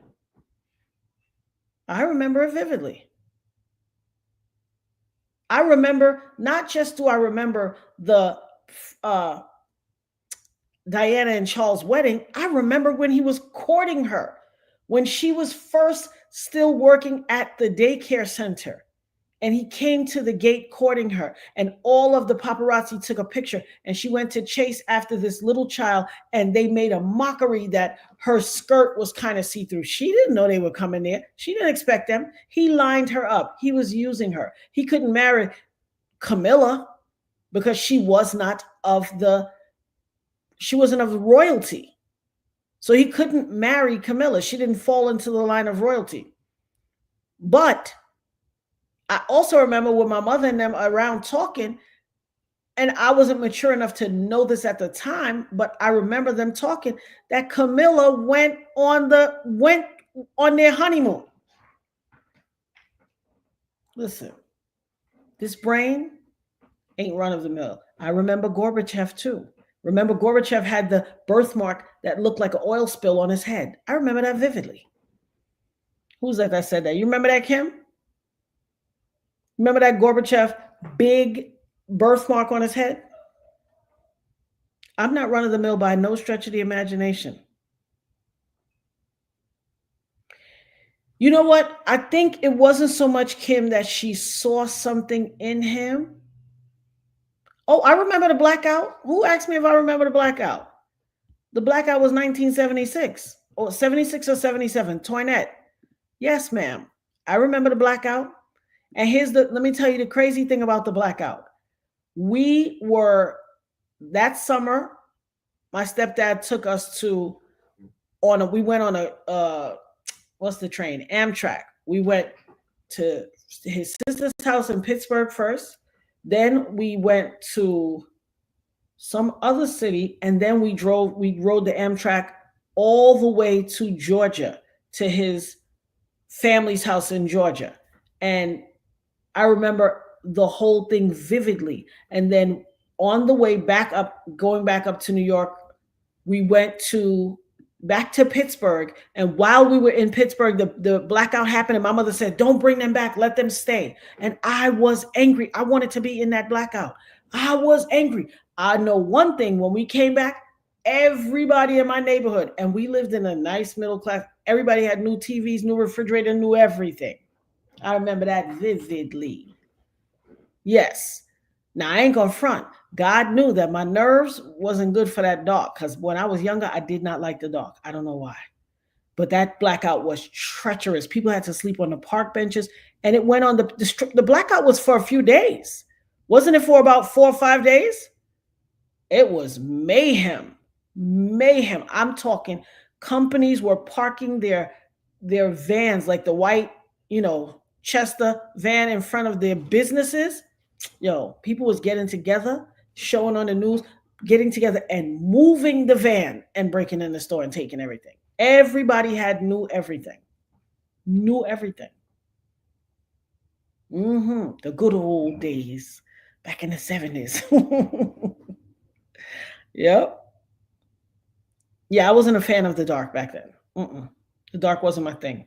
I don't know what it was. I think it could have had, I'm sure probably in retrospect, it's my opinion and belief that my discomfort with the dark back then was predicated by, I'm sure I'm a reincarnate, like I said, and whatever affected my previous life had something to do with the dark. The dark, it was the walking into the dark with the unseen of what's inside that dark. And I was clearly conscious on a spiritual and mental level that something was in that dark. My flesh, because the spirit was now inside this flesh house, just knew, don't go in there. And I promise you, I had a problem with the dark. Like, I would sit downstairs. My sister was obsessed with horror movies. So all our friends would come over back in the days of, this is even before Blockbuster Video. This is when you had the local neighborhood video stores. And you used to have to go to the video store and get the videos. And then we would sit in the house all weekend and just watch horror horror movies all weekend. And I would have to go to the bathroom. I'd be telling my sister, go upstairs and turn on the light. She would turn off all the lights in the house like a lunatic. And I was like, please just go upstairs and turn on the light. I got to go to the bathroom. My sister's like, no, go turn it on yourself. And I would sit there and master the art of holding my urine. I was not going into the dark. There was just something about it until I think I had this discomfort with the dark all the way through till I was an adult. And like I said, I'm not scared of anything. Greetings, James Brown. I'm not scared of anything. I am more, my spirit speaks to my flesh and says, don't you do it. Yes, it is, my love, Shannon. Yes, it is. David Berkowitz, the son of Sam, back in the 70s. 70, I think that was 76 through 79 or 78. Yes, first and foremost, I remember that vividly because people would not go outside. He was terrorizing the place. But remember, we had a lot then. We had the son of Sam. We had the what they call them, the Zodiac. There was a lot going on at the time.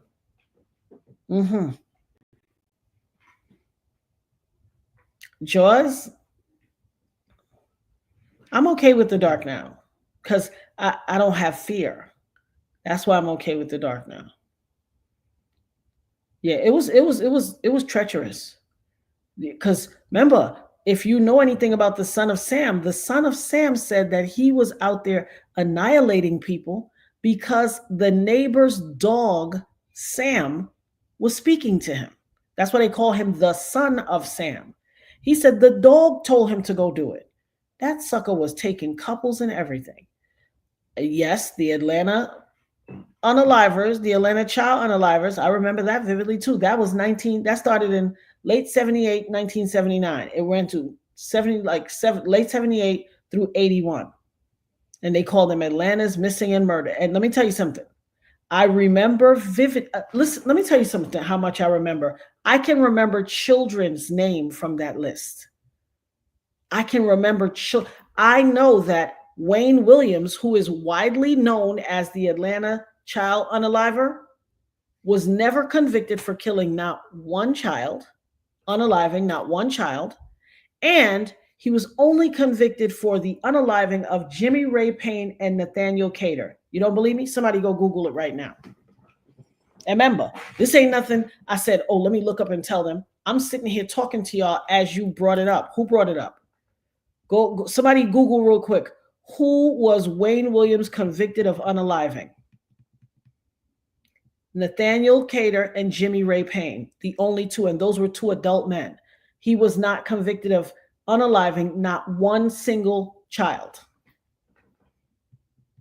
I want multiple people to Google that. You probably watching it on your TV or your computer. Google it on your phone or whatever, and tell me right or wrong. This is, I keep telling people my brain is different.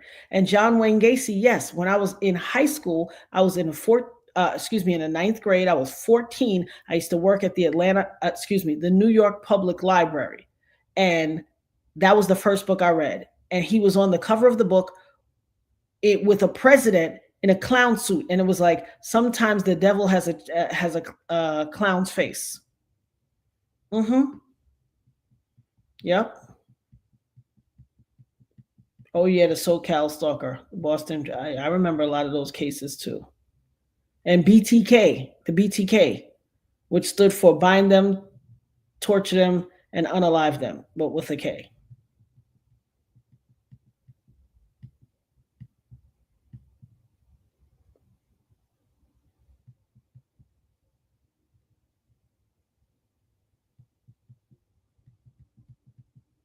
I remember the Guardian Angels. Yes, Curtis Sliwa, that scam bucket.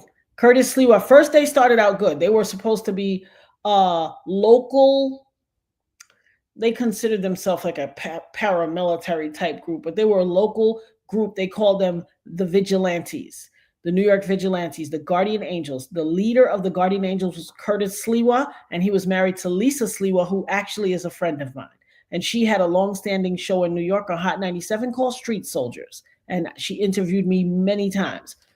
I actually used to call in and comment. It was a Sunday talk show that came on Hot 97. I would call in and give comments, and they would use my comments would be so profound that they would then take a soundbite out what I said and use it as a commercial for the whole week to promote the next week. And then one day she was like, I would love for you to come into the studio and let me interview you. You are an interesting woman.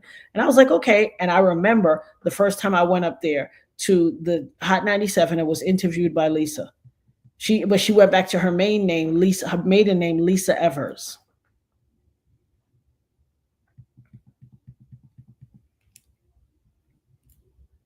Hey, Sharon, how you doing? Who Googled the Atlanta child unalivers? Nobody Googled it? The unaliver, they consider him to be, they call him the Atlanta child unalivers. His name is Wayne Williams. He was a child prodigy, and no one ever believed it. Well, some people, they wanted a rush to judgment to find someone guilty, but no one really seriously believed he did it. He was short and pudgy. He was probably neurodivergent, and he didn't understand that when they were pursuing him and accusing him, because he was probably autistic on the spectrum, he felt like it was a cat and mouse type of thing. And so he was playing with them, but he was not of certain stature. He was short, very pudgy, almost like a jelly, like a loose guy. He didn't have the physicality. They claimed that he lifted one of the adult men who had a reach advantage over him by like 6 inches and was way taller than him. They claim he lifted him over his head and threw him in the thing. Come on. Nonsense.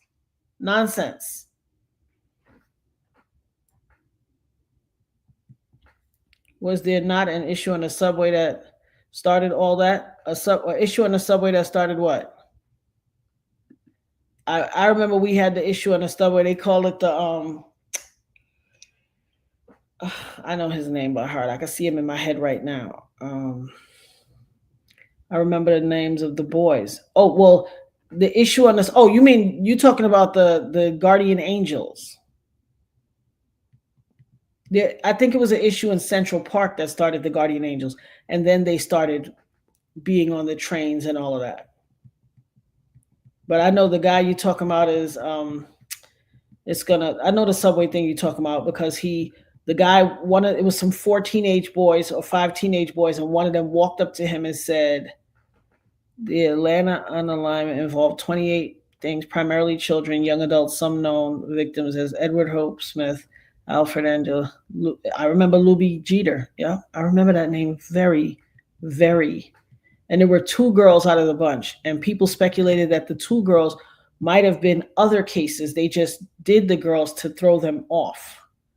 But years later, Baba Dick Gregory came forward and said that at the same time the children, the missing and unalived, were coming up missing in Atlanta, that some investigators, some researchers from Johns Hopkins were trying to do studies to cure some illnesses. And there's a substance that they use to create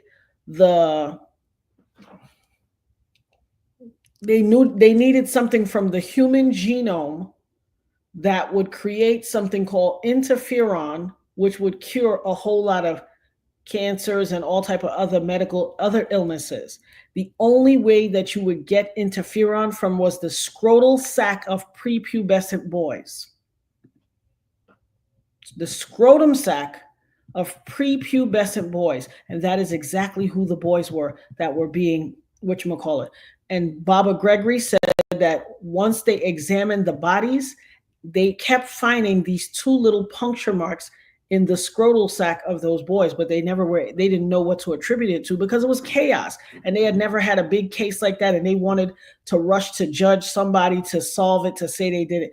They said, listen, when I tell you, this brain is atypical from anything you've ever experienced.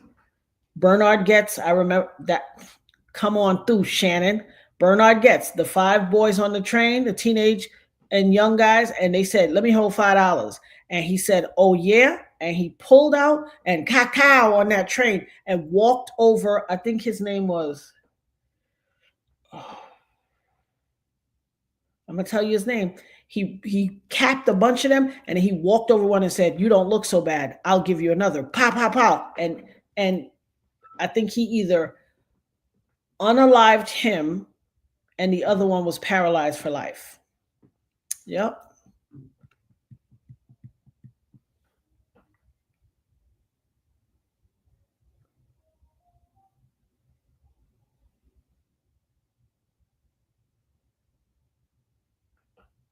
Absolutely, Sharon.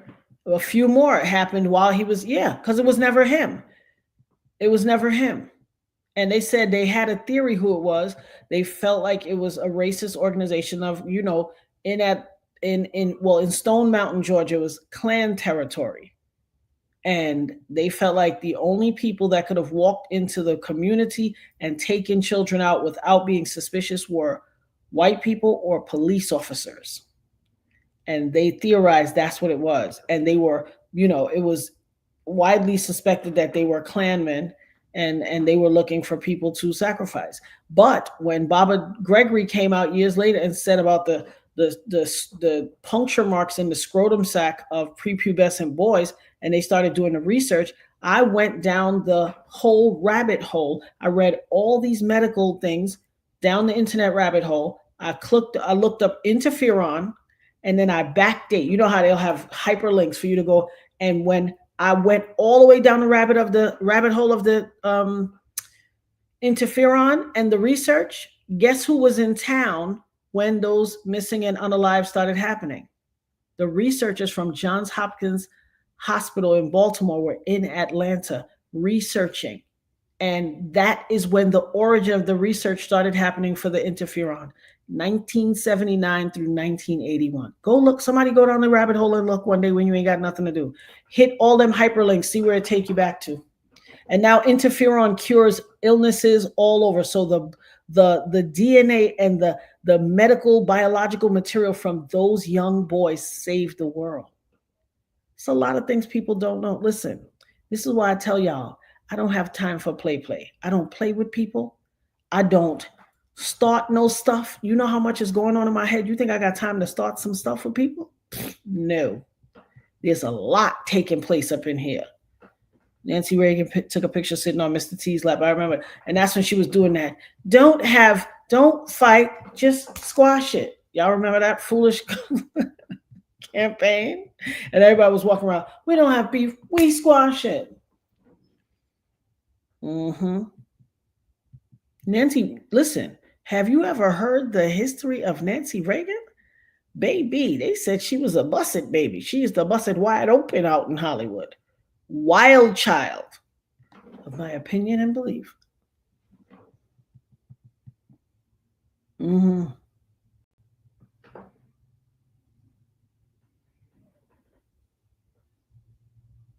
And they tried to reopen the case of Atlanta missing and unalived because, and they stopped calling it, they tried to reopen the case because there were so many anomalies, and these investigators had done research years later and found out all of the mistakes that were made with the officers. It just so ends up that one of the officers who was very prominent at the time, his name was Dorsey. He was a young Atlanta cop, very ambitious. He made a lot of mistakes. He ended up going on to be the sheriff of DeKalb County, Georgia. And a whole lot of stuff came out about him. And when the new sheriff-elect, Derwin Brown, won the election and said publicly he was going to clean out the entire DeKalb County Sheriff's Office and get rid of all the criminal activity, on the night of they had a party to celebrate him winning, and he was supposed to be sworn in the next day. They cowed him after the party that night in his driveway so that he could never make it to swearing in and guess who did it? Sheriff Dorsey, who is still in jail now, and a whole bunch of his deputies. And we live in a savage world, baby. We live in a savage world, and all this is up here. Any story, any information I rebut to y'all for anything, go look it up and tell me if I'm right or wrong. The 70s and the 80s were a time. Yes, Lord, a time was had, but a lot of mashugana went on. Ooh, Lord. Ooh, Lord.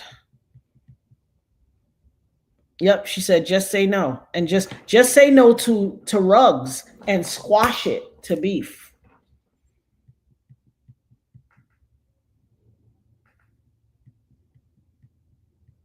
Oh, yeah, Kim, this is your brain on. Remember, the boy walked in. The boy was in there doing something, and the father said, where'd you learn that? Where'd you learn that? What are you doing? And he was like, I learned it by watching you. Hey! It was coming for the parents and the kids. But do y'all remember something?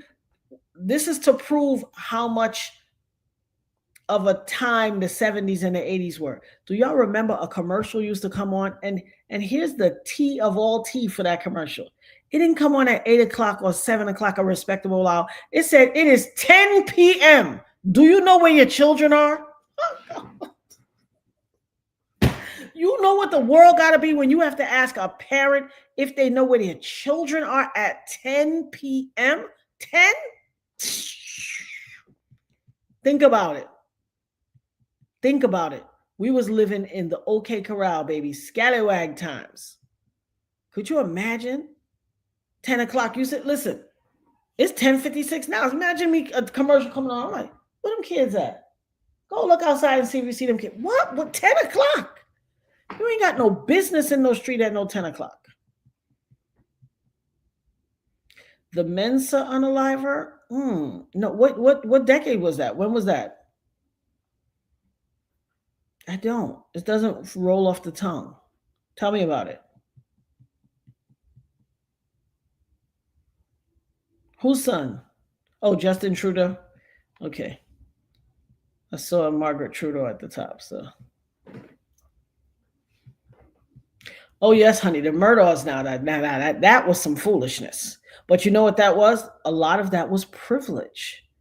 It was privilege. Those are casualties of entitlement. I have a whole mentality. I write about it in my book. Casualties of entitlement. That Murdoch family, come on. They had the oldest son who, there was a young man who was, how you doing? And they found him unalived in the middle of the street. His car was nearby and he had been run over. And a few people in the town knew that he was secretly seeing this boy, but they tried to make it like, because it was connected to a murder, they let him slide. And he unalived that boy because the boy was going to make it public that they were dating. It was a lot of, and then the other son, the girl, that was craziness. That Murdoch family was a mess. Yeah. Oh, you learned about it from me? Yeah. The Murdoch family was a mess. Oh, what up, sis? Peace, sis. What you up to? Yes, the 70s and the 80s was, baby, buck wild. Buck wild. Whose husband was creepy? Oh, what did I miss? There's some conversation I missed. Somebody's husband was creepy, you said? Somebody got a bad rap and their husband was creepy? Who's that? Madge for palm olive oil? What? Who, Madge from palm olive oil, her husband was creepy? That is hilarious, Kim. Kim, you keep me laughing up in here. Oh, what's the deal, OD? What's the deal? Chilling. In the bed. Well, not in the bed, but upstairs talking. One. The other ones is at their house. Yeah, there you go, Sharon. We was home when the street light came on. But that commercial used to say, it's 10 p.m. Do you know where your kids are? Which is absolute madness. Absolute madness. Especially because it was the 70s. Listen, how many of y'all ever saw Roots? I remember when they used to do the movie of the week and we all sat down and watched that together. 77, 76, 77. Shout out to the family, y'all. Get some love to my brother and sis, Jag and Odell.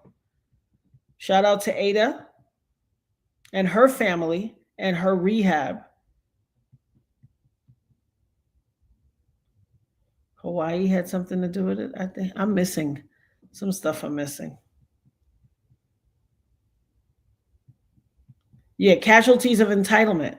That means you got so much money and you're exposed to so much excess and splendor, you will do yourself in. You will do yourself in. The whole family was crooked, and they came from a long line of attorneys, and they were crooked. Even the grandfather, who was like the well, I'm gonna call him the HNIC of the entire town. And if he say it went, it went. They just had too much casualties of entitlement. I created that statement a long time ago, and people used to be like, "What kind of statement is that?" I was like, when JFK Jr. died, casualty of entitlement. Who is so happy that they finally passed the bar that they're like, oh, let's fly to Kennebunkport, Maine in a storm in our private jet? And I'm the pilot. You couldn't wait? Sucker, you took the bar exam 3 times. I believe they let you pass it on the 3rd time, because shame on the Kennedy family if one of the Kennedys didn't pass the bar. I believe they let you. You had that girl that, what's the actress, the tall blonde one? That was your boo thing. But then you ended up with this woman who was supposed to be, who looked better on paper for the family. I keep telling y'all chasing who mama and them like, you always F up. You always lose up. If he would have still been with, what's her name? And she had played a mermaid in a movie before. I can't remember this child name. Casualties of entitlement. When you give your kids too much, that's like the wealthy young boy who ended up unaliving somebody and they let him go home on house arrest. Never went to jail. They made him do like community service, and then he was home and then ended up unaliving again somebody in a car accident. Casualties of entitlement. When you got so much money and so much privilege and you run yourself into a hole. It's a nasty thing. There's something to be said for working for stuff and not having everything given to you. That kind of overindulgence and entitlement, you do yourself in. Oh, the Trudeaus. Okay. I'm not very well versed on the Trudeaus. I'm aware of them. I know who they are. I don't know much about them. I remember the Palmolive commercial when she used to stick her hands. I think, what was it? Katie the cleaning lady, right? I remember that vividly. Listen, I told y'all I am not typical. Do you remember the one with the little guy in a little Jetson type aircraft saying, "I agree, Smedley"? What? In the Jetsons itself, or a Jetson-like thing? That sounds familiar, Smedley.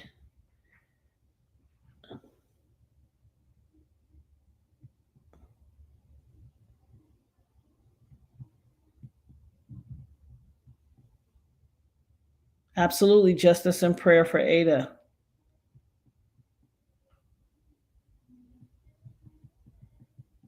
Oh wow, I'm always so far back in the chat.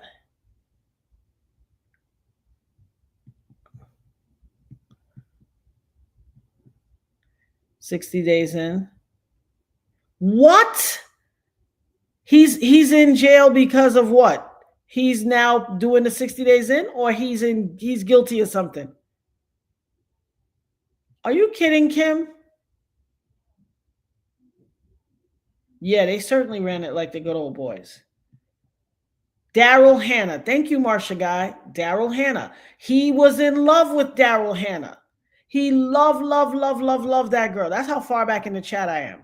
He's so in love with her, but he went with the other lady, Caroline something, because she looked good on paper and the family, the haves, would accept her. She looked like, the pedigree that they want. And look, casualty of entitlement. They are swimming in the sea. No disrespect at all. They crashed and burned because that's what it be sometimes. You got to go with what God got for you and not what the world's saying. The world will run you wrong so many times when you're trying to follow. Oh, now listen, honey. Now you talking. Carol Burnett is my girl. That was a funny woman. I love Red Fox as well. I love me some Sanford and Son. But baby, Carol Burnett, I loved all that sketch comedy type stuff. And she used to wear the best lace fronts in the world back in those days. Her and what's her name? Her sidekick. They did it. Daryl Hannah, they did have a toxic kind of love affair, but I think it was more so because, like you said, his mother wouldn't accept Daryl. She didn't feel like Daryl was I remember that when she made the Bob Mackie curtains into a dress. It was for the Gone with the Wind episode. I think his name was Sheriff Noel. There's a video of him being talked down to by the judge, and rightfully so. He stole money from his brother's wife and son after he left the planet. Are you serious? Is this the guy that always look at people like this with the kind of puppy dog eyes as one, the sheriff? I got to look that up. Oh yes, Richard Pryor. A lot of people slept on Richard Pryor. I don't know if y'all ever know that Richard Pryor had a show. He had a sketch comedy show on TV. Mama's Family. What you talking about? Vicky, what was her name? Vicky Gorman? Vicky something. That was the joint. Vicky Lawrence. That's right. Yes, honey. That was some good TV watching. Back when TV was TV, when you could watch something. Who, Marsha? What did I miss? Oh, George Jefferson, Sherman Hemsley. Who you said was by? Oh, Richard. Yeah. Well, they were trash. It was all the narcotics of the 70s. Well, I'm sure that had to do with it.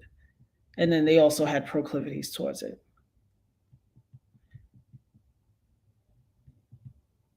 Life, but here's one thing I'll say.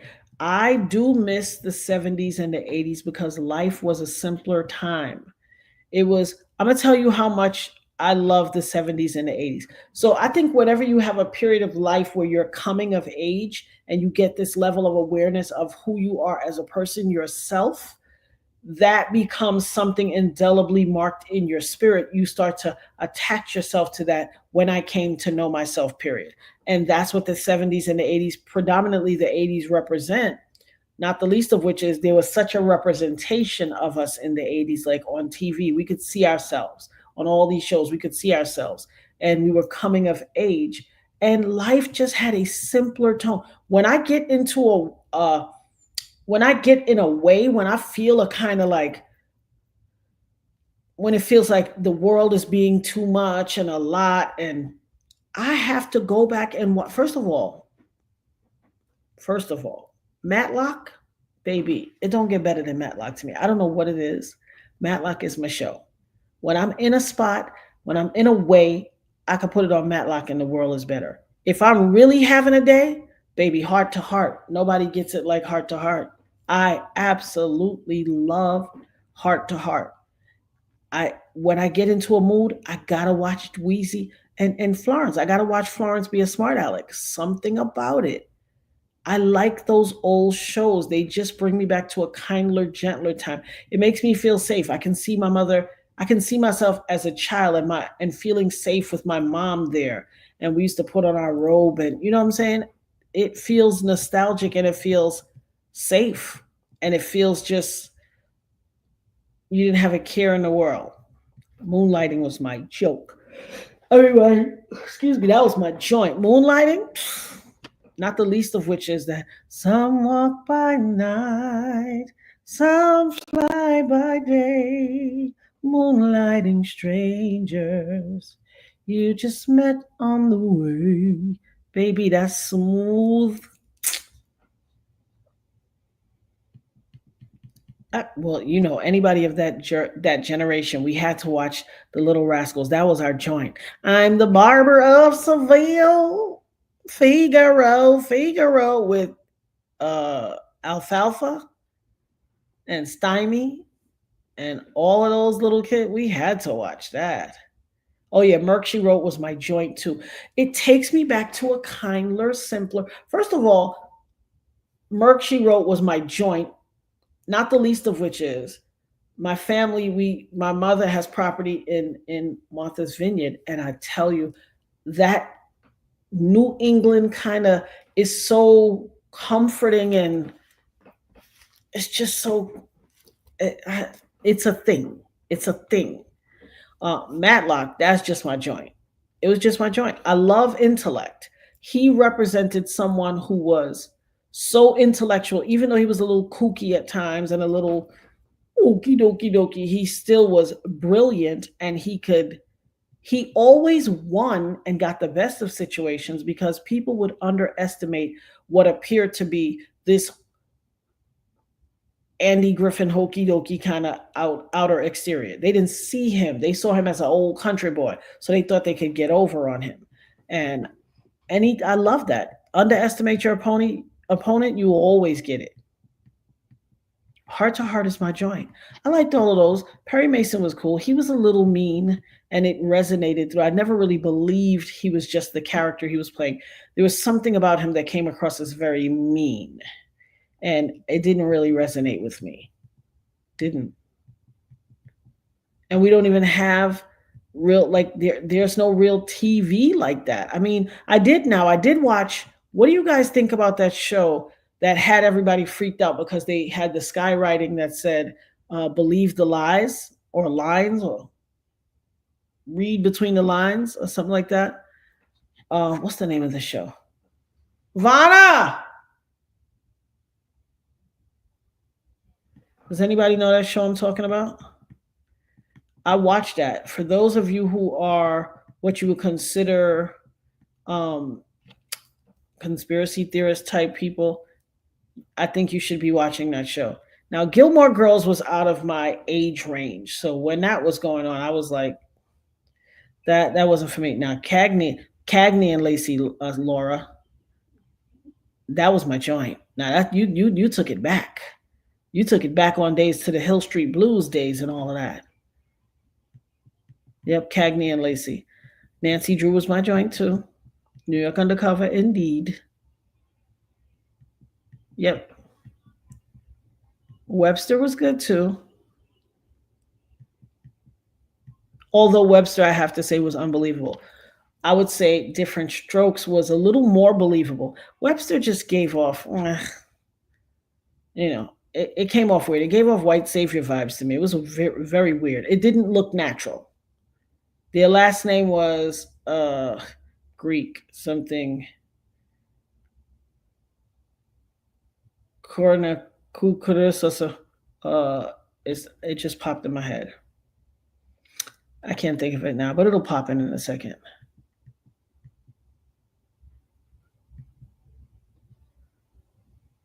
Yeah. I think that's probably what it is for me too. I am aloof. Thank you. I appreciate that, Cook's Crates. I am aloof, and so there are times where people can underestimate the aloofness, but it's never like a lack of knowledge. It's just I be in my own world. Really, that's what it appears aloof. It's not so much aloof. I was in my own world. I be in my own world. I think, like they say TV is the my stepdad used to call it the idiot box and all that, the television. But we at least had shows that sparked your interest, sparked your mentality, just like I was talking about with Different World. A legion of Black people ended up going to college and pursuing higher learning because they came to understand that, oh, people like me can go there. We can have that. We can live that life. And that is a beautiful thing. It's a beautiful thing. When it inspires something, then it's not for naught. In the Heat of the Night was good too. Sometimes it was very dry. Sometimes I couldn't always get with it. Night Court was my joint. I love me some. Laverne and Shirley was some Shamil, Shamazel, Hassan Pfeffer Corporated. That's old school. Y'all are bringing out this You're getting to know me more and more because everything is in my head. It was that, give us any chance, we'll take it. Give us any rule, we'll break it. We're gonna make our dreams come true. I haven't seen Laverne and Shirley in a gazillion years, but the song is still in my head. Nothing's gonna turn us back now. Straight ahead and on the track now. We're gonna make our dreams come true. And Arthur Fonzarelli. Now, if you say Laverne and Shirley, you cannot forget that the Tuscadero and the crew. Oh, yeah. Well, TV did have a lot of predictive programming, but there was a kindler, gentler time too. I think before they got all super savvy in this whole let's predictively program these people, there was a,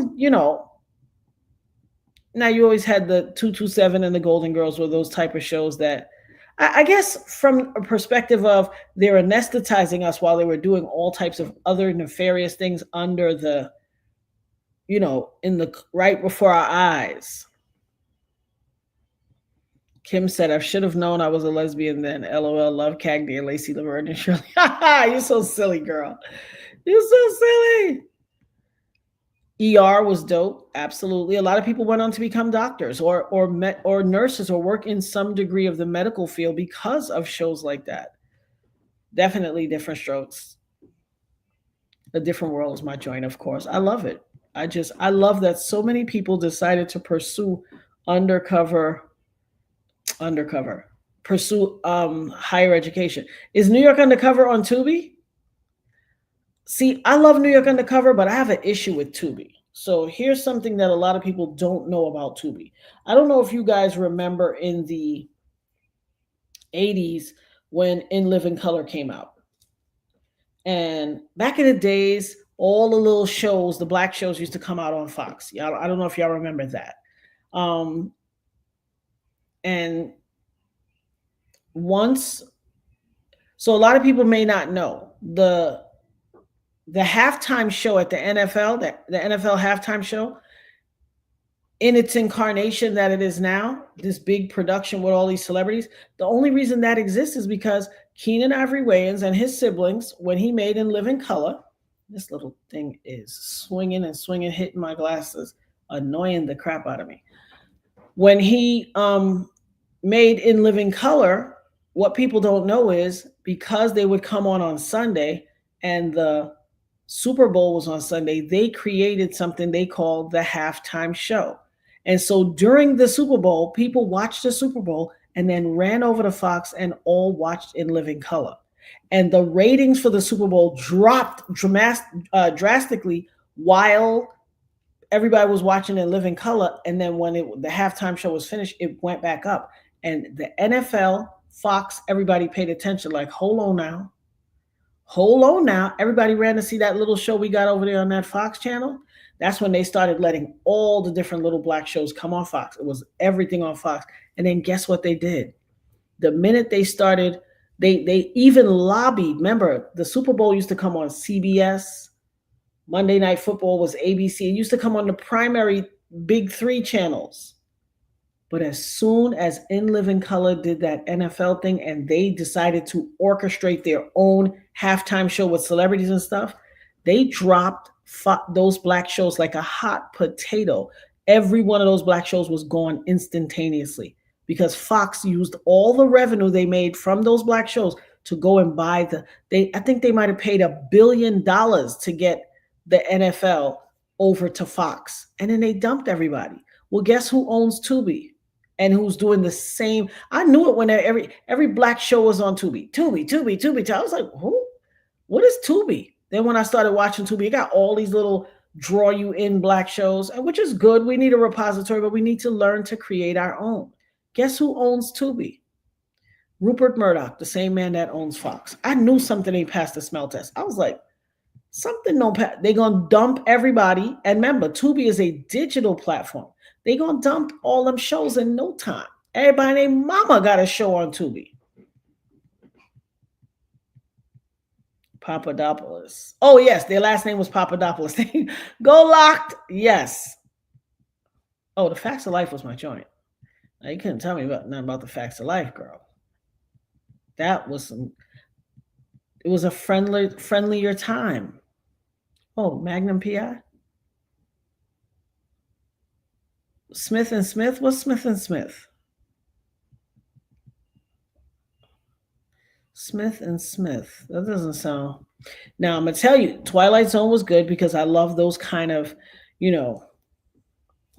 science fiction type, or you need to, I keep telling y'all, I hope y'all are watching The Outer Limits. I think you can actually see The Outer Limits on Tubi. Or Prime. You need to watch The Outer Limits from the 90s. You are going to be astounded how a show from the 90s completely replicates life right now in the 2020s. Everything that we're dealing with, orbs in the sky, unidentified flying objects, robot people with Elon Musk, all that, with the skins and all this stuff, and avatars. Listen, when you watch you are going to know it's predictive programming if you go watch because remember, there's an Outer Limits from the 50s, not the Outer Limits of the 50s, the the 60s, the Outer Limits of the 90s. Go watch that. You're going to be astounded. It deals with tears in a time-space continuum. It deals with interstellar travel. It deals with all types of stuff. You're gonna gag. I'm telling you, you are going to gag. Oh, Nell Carter was the bomb. Yeah, Archie Bunker was good. It was a show where you can learn a lot.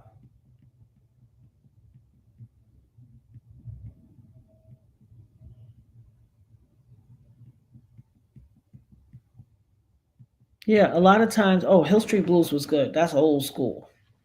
That's old school. I remember that vividly, girl. When we didn't have no seatbelts, and if they stopped short, you was almost in that front seat. And they used to say, "Sit back." You was slipping and sliding all over the place. And not only did they not have car seats, they used to smoke in the car. So you'd be back there choking on cigarette smoke because everybody's parents smoked. Absolutely. What didn't you know, Marsha? Everything's always Marsha, Marsha, Marsha. Ain't nobody shout out the Brady Bunch? You know we all watch that. The brother spoke on that. Who? Who spoke on what? Guess who owns half the NFL? Who owns half the NFL, Murph?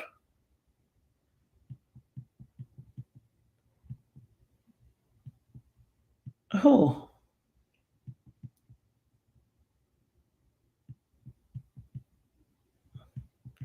Am I so far back in the chat? Who owns half the NFL?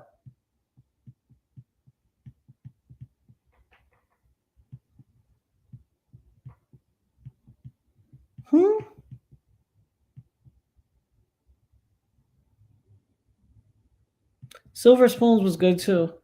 When Ricky Schroeder used to ride that train around the house. I must be super far back in the chat. Oh, Kim. Yo, Kim, you got to be my age. Talk about Buck Rogers in the 25th century. Girl, how old are you, Kim? You have to be my age. Murph, who is it that you were talking about? She said Buck Rogers in the 25th century. Girl. Oh, yeah. So many people in Outer Limits are current stars for today. Yes. Big stars, too. Archie Bunker was good. Listen, Archie Bunker was ahead of its time. He acted like an insufferable curmudgeon. However, there was a message in a lot of his stuff, and you learned a lot from him. A lot. I remember back, I don't know if you remember this, it had to be maybe 79, maybe 80, 81. They did a show with a woman that was hanging out with the sister, with Mike's wife, and she got beat up. She was trans. This was in the 70s We didn't know nothing about that. I just knew when I looked at it, I was like, that's a man in that dress. Oh, Black Mirror is dope as well. Black Mirror is dope as well. Yes, they are.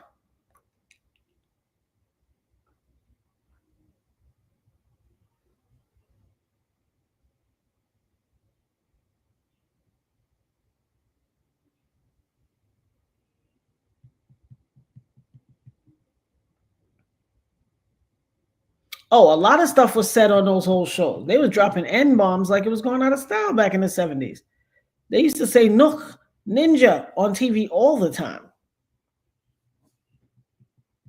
Remember, it also was the time of blaxploitation movies and shows too. So did you ever say it? Who Voldemort? Jay-Z, he don't own half no, don't believe that hype. He do not own half no NFL. He is a investor in, he does not own half. Listen, I remember when he bought into the NFL because he bought into the NBA and the NFL. And when they were doing the NBA, they were breaking Brooklyn, downtown Brooklyn. As a matter of fact, I'd gone back to school and they were holding, it was all around the school I went to, the CUNY, City University of New York. And he was buying in and he double-crossed some people over that. He don't own no half. Nah, trust and believe. He works for the NFL. He's a shareholder, like a minimal. He's a minority stakeholder in the NFL, like 10%, not half. Do not believe that. Trust and believe he ain't got half. He would love to have half. They did give him a position as far as like director of the halftime show and recruiting people for that, but it's still not a half role. He's an employee. Why? Y'all want to know how he's an employee? Watch how quick he get fired when this case start coming to case. Once the discovery starts being put out, because discovery, you win or lose your case in discovery, your lawsuit. When that discovery takes place, when the deposition take place, he's out of there. The only reason they ain't fire him yet is because the case has not gone to adjudication. And if you fire somebody before the case goes to adjudication, and then they say, okay, well, let's do a settlement, then the person can sue you for wrongful termination. And they don't want that negative whole black eye on them. Half? He wish he owned half the NFL. No way. He's an employee. Doogie Howser was my joint. Oh, Bionic Woman. I love Jamie Summers. Shannon, you and Kim got to be my age. I know it. Nobody can tell me otherwise. Oh, Purple Groovy. Oh, you got a birthday coming up. Valentine's Day. Happy soon-to-be birthday. You got plans? What are you going to do? Oh, baby, Barbara, 2025 is going to be very interesting. Very. The Bionic Man. Oh, I remember Small Wonder. Small Wonder was the little robot girl, right? We going to call her Elon friend. Hi, I am such and such. And she had that little smug brother. I remember his lip used to annoy the daylights out of me. He didn't really have a top lip, and the way he smiled, it was always very smug. I remember the show vividly, and she was a little robot girl. We had a lot going on in the TV show. Oh, yeah, Oz was a good show. Adebisi with that little rolled up hat just stuck on that bald head. That was my show. A lot of nudity in that show. But no, it's not misinformation. You just say no. But no, he will allow people to believe that stuff. He will make people think that he owns half of it. A lot of self-aggrandizement with Voldemort. Remember that. Yeah, they wouldn't allow him to. Listen, they won't even give Black coaches a leadership role as a coach for major teams. You're going to get one or two, and then they're going to be out of there. There's always going to be a reason for them to get fired. You think they would let Jay-Z own half the NFL? His role in the NFL is equivalent to Puffy's role at Ciroc. You think he owned it until they let you go, and then you find out he was just a figurehead. He's a figurehead.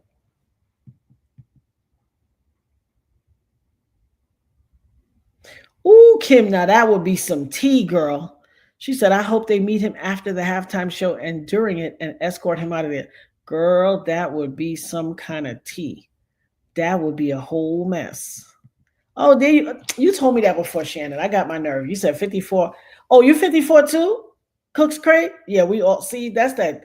That boy, 70s was a good year. And rest in peace to I made a video for him. I gotta put it out.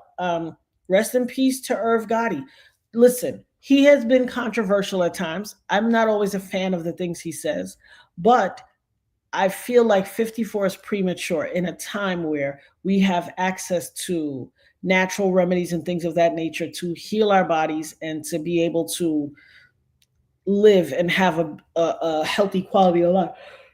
So he was born the same year as us. I'm bothered by a 54-year-old man having had 2 strokes and passing away. Like, it's tough.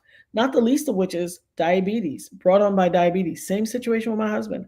It bothered me. It really bothered me.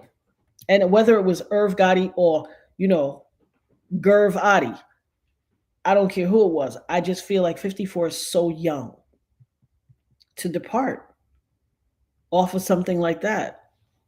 However, let this be an admonition to people in the chat. I remember him on Drink Champs not that long ago, drinking all that liquor. He was slizzard. I'm going to do a commentary on Drink Champs too, because while I think the concept is dope of having a drink over, they don't just promote having a drink. They promote you being completely torn down so you can be loose and tell all your stories. And that is dangerous. First of all, they need to have some type of private intake form where they vet people on, are there any reasons why you would not drink or limit your alcohol intake due to pre-existing medical conditions, things that they use a lot of peer pressure and be forcing people to drink. Now, I always say nobody can force me to do nothing, but I've seen a lot of people cave that I know was sick, and they drinking like crazy. When you got diabetes, you cannot drink all that alcohol. Irv Gotti did the Drink Champs not that long ago, right before he had the first stroke. He was slizzard, tossing, cognac and white liquor and all that back. You cannot drink like that when you have diabetes or other medical issues. I watch people be sick and go on that show and get slizzard. And I know it's detrimental to their health. We got to have a little more respect, mutual respect. It has to be mutually beneficial between ourselves and people that we interact with. I don't need people getting slizzard so I can exploit them, because it all has a negative connotation. And I can't not think that all of that alcohol, if you look at the Irv Gotti Drink Champs thing, he was roasted drunk, toasted, and he had a stroke not that long after. It had to have a contributory factor in it. I don't like that. And it is disheartening to know that your show may have played a role in this man's demise. Of course, his demise happened long before he was on Drink Champs, but not the less that when he was on Drink Champs, it doesn't make it better. They be shoving liquor down your throat. Quick time on slime. You got to answer. If it's both, you got to drink. Like, come on, we got to do something better. And then people got to stand up and advocate for themselves better too. But Alf, listen, girl, Auntie Leah, me and Nirvana was talking about Alf the other day. Remember, the father on Alf, his name was Willie, and Alf would always say, "Hey, Willie." I say that to Nirvana all the time. I just said it in the kitchen 2 days ago. "Hey, Willie." And she'd be like, "What's with the aardvark? Why is aardvark so popular?" I love Alf. You think he will? Probably. Here's why I don't think it would be Monday, Murph. It could be, but here's why I don't think so. Because they had you 54 also, Diana? 54 crew. 1970 was a year, girl. 1970 was a year. Now, did he have, I don't know if he had pneumonia. They said it was a second stroke. But child, now I think that would be too risque. If he ended up with pneumonia, then baby, it would look like they sent the hit squad out. Now I know he did an interview not that long ago where he was calling names, but I don't know that they would vote him out on Monday. I think so. When you're in litigation, at least in America, once you hit deposition, a lot of people think depositions are just an informal discussion. I've discussed this on the channel before. People think they're informal discussions as a part of the trial. No, the deposition, you might as well be sitting on the stand with the deposition.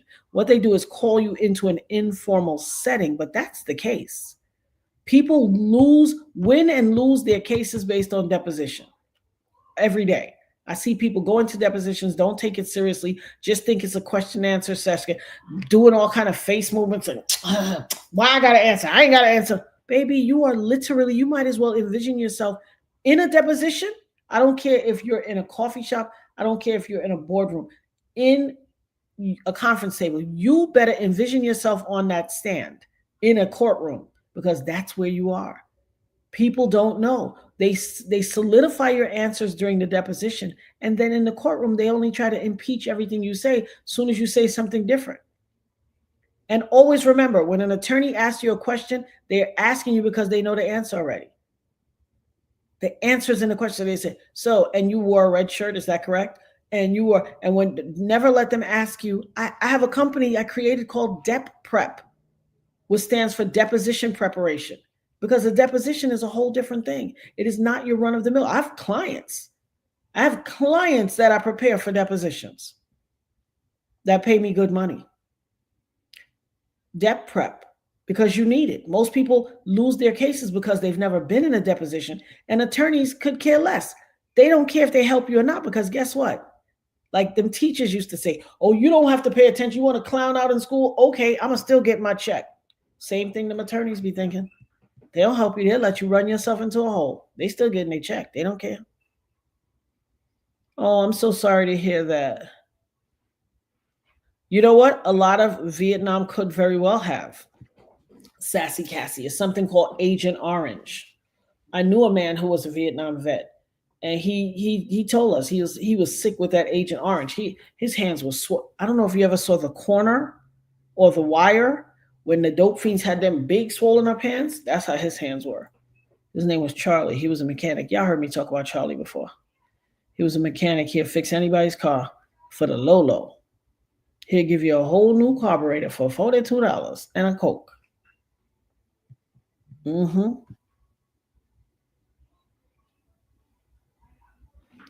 I had no idea who he was till a couple of days ago. I saw an interview with him. He seemed like a pretty solid guy. At least now he did. So here's the deal. He was a smart guy. I help you with my words. Oh, thank you, Crooks Kate. So he was a smart guy, and he struck me as someone who always felt like he didn't get enough recognition.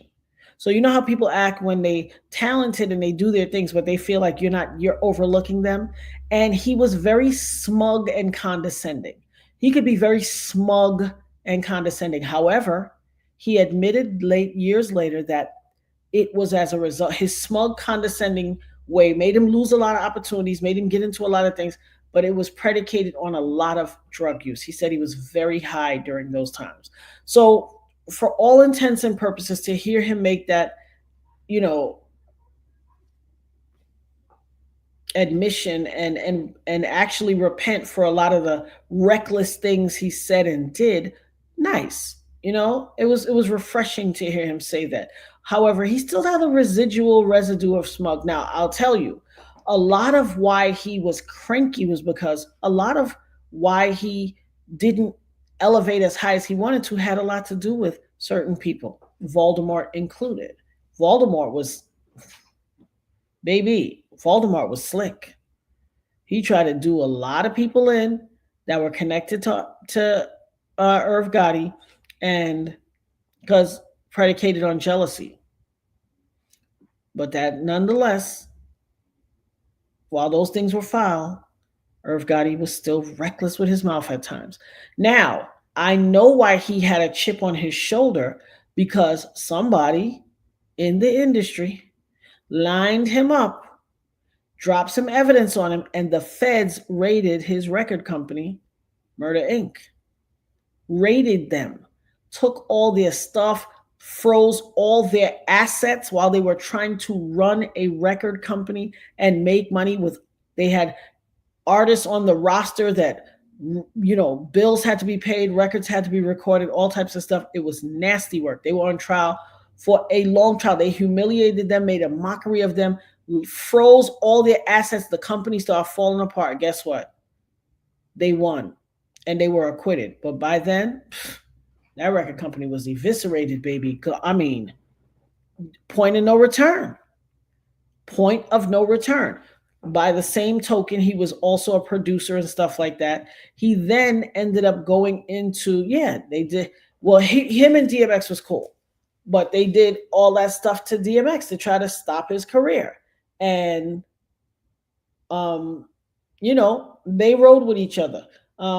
He then went on to, remember, I don't know if some of y'all remember, he made those horrorcore, they called it, hip hop horror shows like Tales from the Hood or something like that. And he had that series. That went good too, but I really felt like somebody or something undercut him with those two because they were good. They were good. He also made a documentary called The Murder Inc. Story on BET. That was like in 2000 something. He made that. He tried vehemently to, dig out of that hole where he felt like he was always on an uphill battle to regain what he had. So I'm sure that contributed to his crankiness because they had something homegrown, self-built, and then it was all torn to pieces. And the speculation was that other people in the industry did them dirty to take them down because they saw them rising too much. And that's the kind of, that's on some Voldemort stuff. And that's the shady existence that we live in. They'll gladly undercut each other, which is just for you to undercut another one of your comrades who was a poor black guy coming up just like you and cause their record company to be friggin' eviscerated by the feds, only to be like, oh, my bad. All right, y'all good. Go ahead. Locke said that was a scary good Alf impersonator. Hey, Willie! Listen, I say it all the time. I've never stopped saying it. I've been saying it for years. Alf was an alien. He's dope. He was alien, but he was an aardvark. Aardvark imitation. Aardvark alien.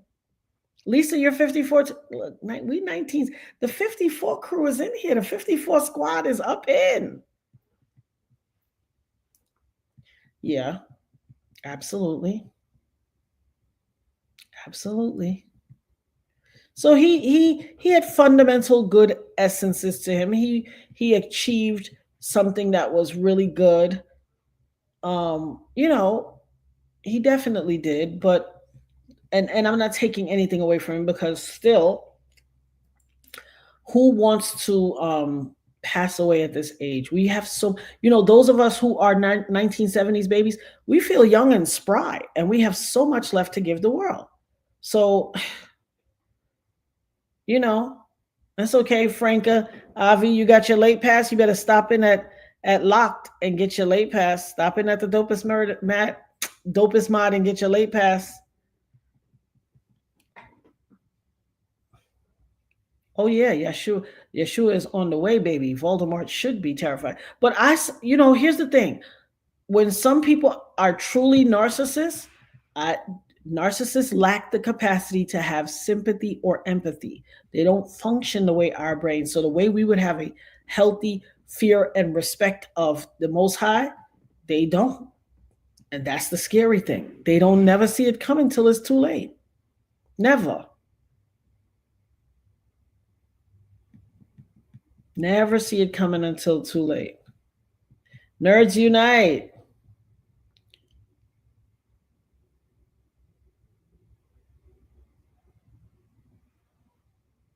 What you talking about, Willis? Listen, that was the joint right there. I'm sorry, Shannon. I'm gonna hit y'all with a Hey Willie one more time before I leave. I love Alf. Yes, the 80s. You right, Murph. The 80s and the 90s were the 80s. I was grown in the 90s, but the 80s, baby. I mean, I was grown in the 80s too, but you know, the 80s was. I was a kid in the 80s, and listen, I remember. How many of you that were from the Northeast remember the Brooklyn Bridge Centennial back in 1983 when the Brooklyn Bridge turned 100 years old? I remember that vividly. We went to the Brooklyn Bridge Centennial. We had so much fun. My mother took me and all of my friends, and we just had a blast. We were drinking Perrier. That what was out was Perrier water at the time, Orangina. Who remembers Orangina? It was like sparkling water with orange juice, or Tang, kind of like a Tang orange juice mixed together with sparkling water. Orangina. It was very bougie.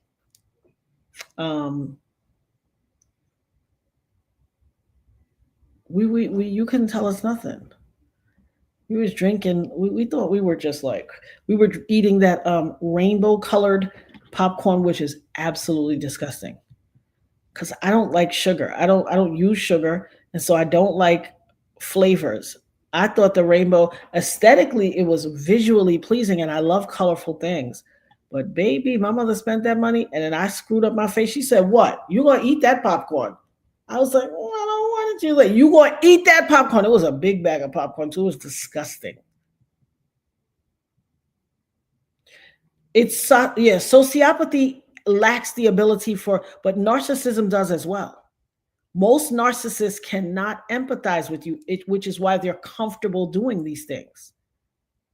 Sociopathy becomes a whole other thing, but narcissists absolutely lack that capacity.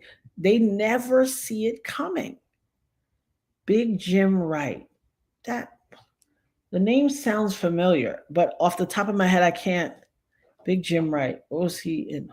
What was he in? Walking Tall or something like that? His name sounds familiar to me. Mad Magazine? Mad Magazine? Oh, if you're saying Mad Magazine, absolutely. Yes. Of course. Alfred E. Newman. I loved Mad Magazine, and he had a little gap. I know y'all be like, where the heck does she have room in her brain for all these things? Oh, really? The centennial in Canada was 67? Oh, wow. The 80s. You were born in 82, child. I was 12 years old. You making me feel old. 80s and 90s for you? Remember Tang? Tang was the joint. My grandmother used to make Tang. I loved Tang. It just disappeared. You remember Orangina, Lisa? I loved Orangina. See, Hubba Bubba and all that was too sweet for me. I don't like sugar. I remember them. I don't know if y'all remember Gator gum. Do you remember that Gatorade had a gum and it was so kind of tart and almost kind of sourish? Now that was my joint. That was my absolute joint. The Munsters. Oh yeah. Now that was actually a thing where people used to put all that gum in their mouth. Absolutely. I believe in truth too. That's my joint. Oh, absolutely. The circus. We used to go to the OG, the triple OG circus. Before it was Universal and all that. We used to go to Ringling Brothers Barnum Bailey Circus, 3-ring circus. Y'all remember that? That was the triple OG circus.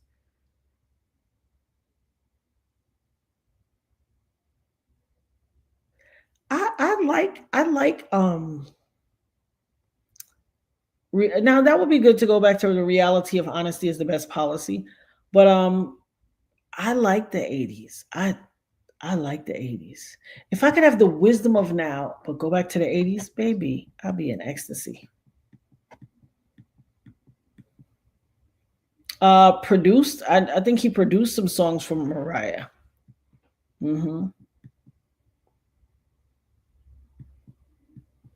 Yeah, we're obsessed with the truth because they drilled that in our whole circumference. Everything about us was the truth, the truth, the truth, and honesty, you know. Yeah.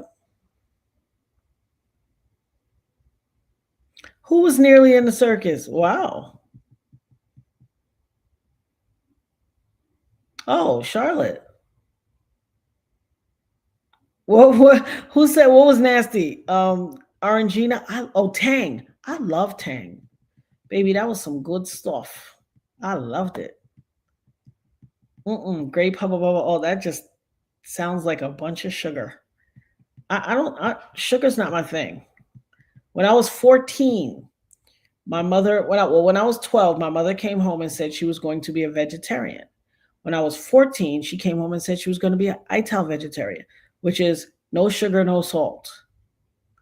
And so when she said no sugar, I said, okay, me too. I'm no sugar. And from the age of 14, we don't have white sugar in my house. My kids did not grow up on sugar. I mean, my daughter, I tell the story all the time. Nirvana had some friends over one time. They slept over. I made them breakfast the next morning. I made them oatmeal and stuff and toast and all that. And they were just like, can I get the sugar for the oatmeal? And Nirvana was like, we don't have sugar. What sugar? Sugar for oatmeal? Why would you put sugar in your oatmeal? She was like, you don't put sugar in your oatmeal? Nirvana was like, no, we don't have sugar in my house. They was like, you don't got sugar. How do y'all make Kool-Aid? Nirvana was like, Kool-Aid? We don't drink Kool-Aid. Baby, those girls, they never, one of them did. The rest of them never came to sleep over again. No sugar. They thought I was punishing Nirvana. Sugar is the leading cause of the big C.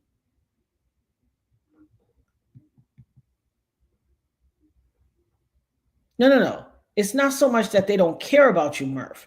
It's that their brain, the way their brain is wired, they don't even consider it. They don't have the capacity to understand that what they're doing to you. I tell you, I dated a guy that I realized was a narcissist, and he is a phenomenal guy.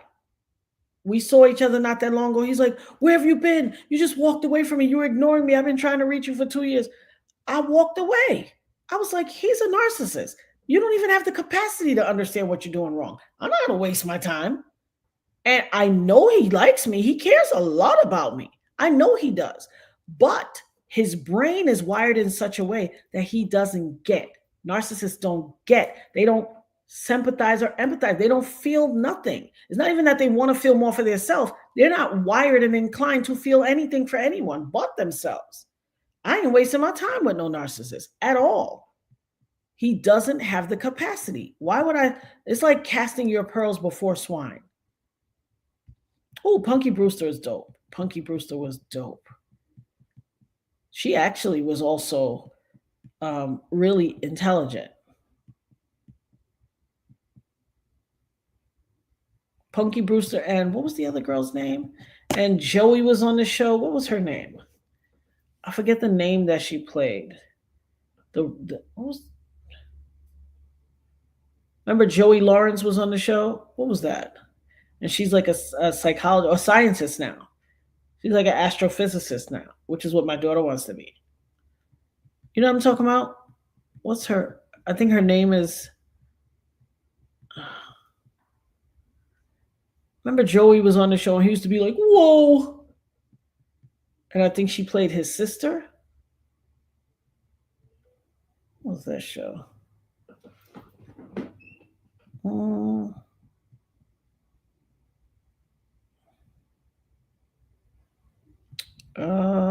Mayim, her name is Mayim Bialik, but what was the character she played? Yeah, I don't mess with sugar. It's the number one cause of the big C. It is and it's just a chemical compound away from the cocaína. It's horrible for you. Horrible. She said Team Savory Grits. As opposed to the Team Sweet Grits. Cook's Crate said sugar and grits. Yes. Yeah, not self-aware at all.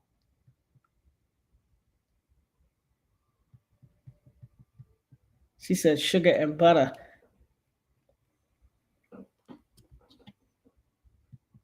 Well, Celtic salt is great for you, and sea salt is far better than iodized salt because iodized salt has no nutritional value. It's, all of the nutritional value is flushed out of it. But And salt, they say wherever, if you ever are, like, let's say you are, what's the term? Dehydrated, and you are drinking water, but you still feel dehydrated, is because you're not absorbing the water that you're consuming. Put a little salt in your water. Wherever salt goes, water goes. So once that salt gets absorbed into your cells, then the water, your body will absorb the appropriate amounts of water for you. A pinch of sugar in your ackee. Oh, Lord, girl. How we talk about sugar in ackee? I can't even imagine what that tastes like. And I love me some ackee and saltfish. Sugar in your ackee? Oh, Lord. What kind of taste does it give it? Joey. Oh, Blossom. Blossom. That's right. And she used to wear the little frumpy hat. Yeah, I could not remember the name of her show.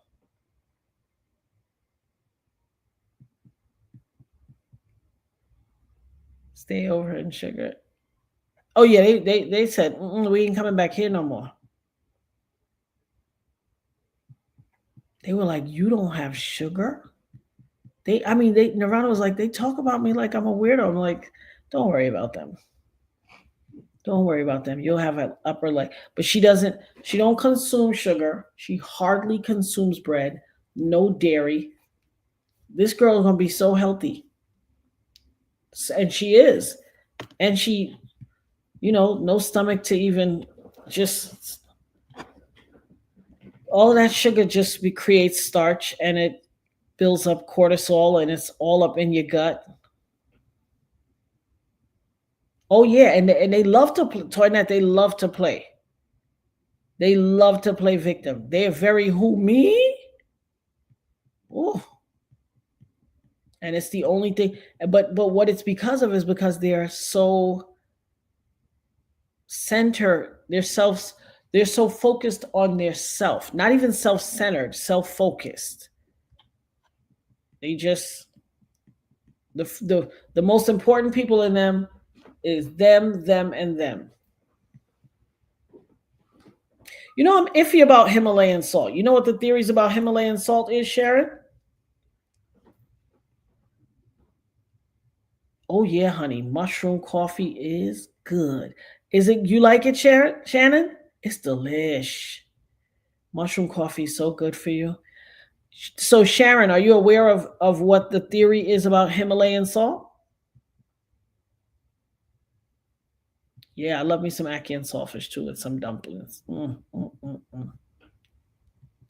The theory.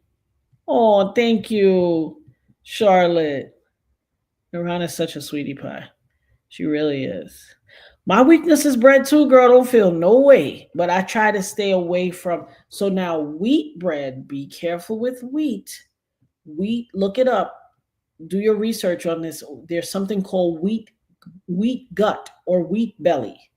It tears microscopic holes in the lining of your intestines, and you develop leaky gut syndrome, and it is toxic to your system. Wheat bread is one of the worst things you can eat. Also, they say the wheat husks are bigger when you eat wheat bread, and that's what helped to disintegrate your intestines. Be very careful. Look it up. Leaky gut syndrome. Horrible. Horrible for your health. They gaslit us and told us that wheat bread was better. I watched this doctor, and he's really, really into alternative medicine outside of what they learn and consume in medical school. And they say that if you are going to consume bread, do so in moderation. And the best bread to consume is sourdough, just because of how it's created. Wheat is the devil. Yeah, diabetes too. Diabetes don't care. Listen, diabetes and all that starch and cortisol building up in your gut, it don't go together. It don't go together. And diabetes is a wicked. That's what Irv Gotti had, diabetes. He ended up having a stroke 4 or 5 months ago, and then he had a stroke again because you got to change. They said he was struggling with changing his eating habits And what happens is sometimes you're so far gone, it's hard to change. Like you got to start as soon as possible, you know. But the theory on Himalayan salt is that, are you familiar with the Nephilim and the giants of society? Himalayan salt is all up in those mountains. The theory is, I'm going to show y'all on one of those IMQ-HEF. I think it was Dre OG or IMQ-HEF. The theory is that the inner part of some mountains has that kind of Himalayan salt and that pink fleshy thing, and it looks like the inside of a body. They said that those are giant Nephilims, and the Himalayan salt is the inner parts of their body. I don't really mess with Himalayan stuff. And then the term, listen, the onomatopoeia, Him-a-layan, because they say when they all became petrified, whatever cataclysmic event occurred and they just became petrified, whether it was a flood or whatever, and it's the guts of a Nephilim. No thanks, I'm not interested. Yeah, remember we all used to eat whole wheat bread back in the days too. Friday was a fish sandwich and whiting sandwich and whole wheat bread and some fries and some salad. Yeah, do that. Google it. If you're on your phone right now, or if you have your phone with you, Google wheat gut and wheat belly. It's horrible. Destroys your body.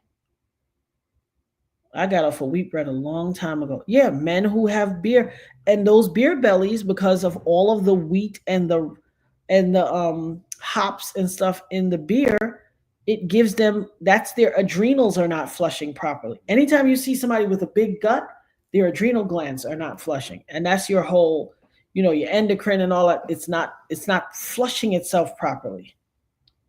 Oh yeah, the rise mushroom coffee is great. And listen, it is great for your weight too. It'll help you slim down and get rid of all of that inflammation and excess. Absolutely. Whole grain is better, but still be conscious of those whole grain. Well, multigrain is better. It's closer to the wheat. Do your research. I won't say I'm as versed on whole grain. I know it's supposed to be better, but anything too close to wheat, I'm not rocking with it. Not rocking with it. Listen, wheat is, first of all, bread is starch. Starch becomes sugar. Sugar becomes cortisol, big belly, inflammation, all types of problems. Anything that allows me to get away from that, or us, not just me, because I'm not just focused on myself. I only share these things because I want us all to have a better quality of health. It just seems like, oh, it's just a little bread. Bread be the devil. Bread is the devil. I love it. I ain't gonna front. I love it. I have some sourdough in there right now because I'm just trying to. Here's the thing. When you know better, you do better. I don't ever want to have information that somebody told me about something and like, oh, wheat bread is not good. And then I'm just going to be like, give me a whiting sandwich with wheat bread and tartar sauce. And next thing you know, you can't figure out why your leg's all swollen and you're having all these problems and there's so much inflammation in your body. Bread. And then they like, you know what people say. They don't say I have diabetes. They say I'm supposed to have diabetes. They say I got high blood pressure. They say I got gout. They never want to acknowledge it. There's things that you got to do. You don't have to have it, but you got to take the steps to stay away. And they don't educate people enough how to stay away from it. Because trust me, I learned a lot of that stuff about bread because of what my husband was going through.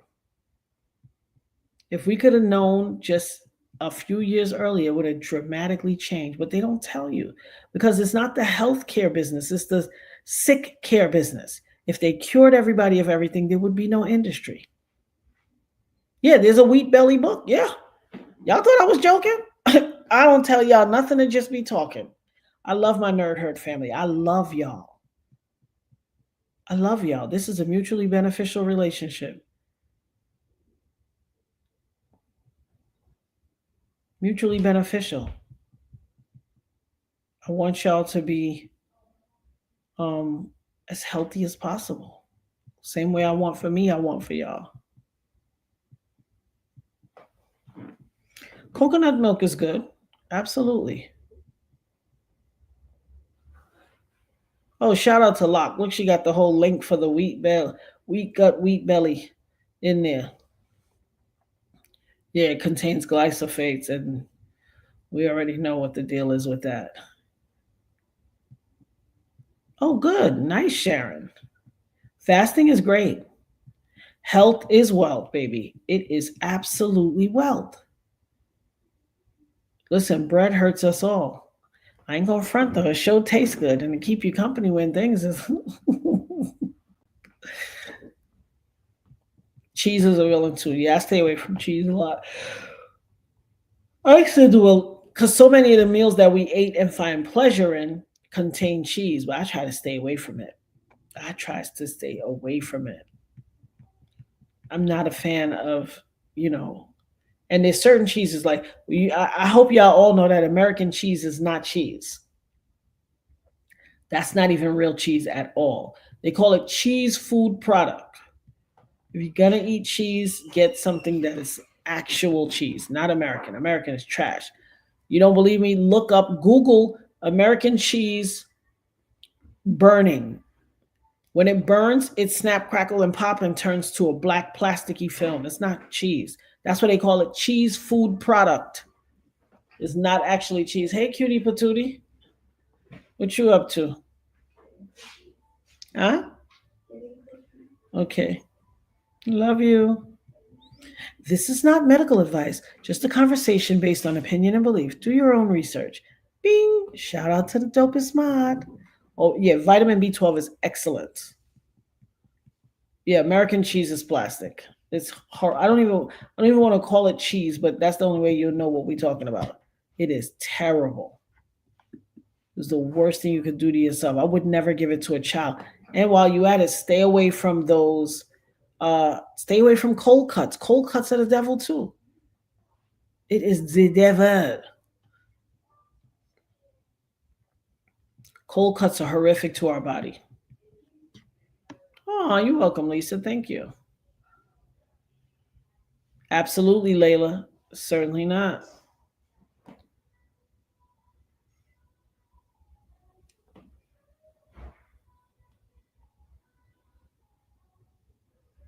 Mm-hmm. And I'm going to tell you another thing that's not good for us. And a lot of people don't know it because we were raised on it. Oats, if you have anything near diabetes, if they even ever said that your insulin is low, you don't process your insulin as well, whatever, stay away from oats. Oats raises your glycemic index. It annihilates you.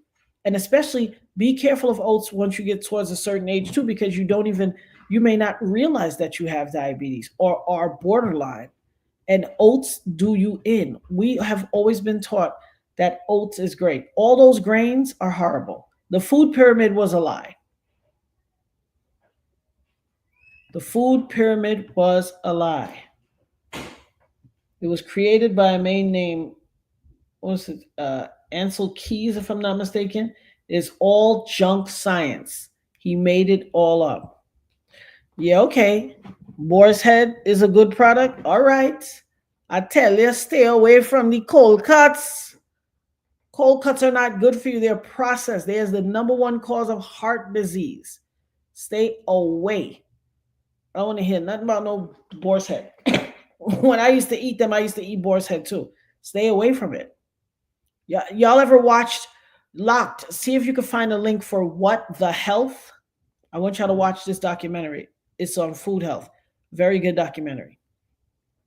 I used to love oatmeal too. We were raised on oatmeal. Yeah, the food pyramid was the devil's setup. Yes, it was. Cream of wheat too. Remember, it's wheat.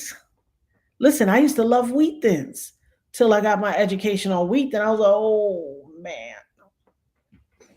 They just was pouring wheat down our throat. I watched something last night or the night before about how Almost everything in the center aisles of the supermarket is trash.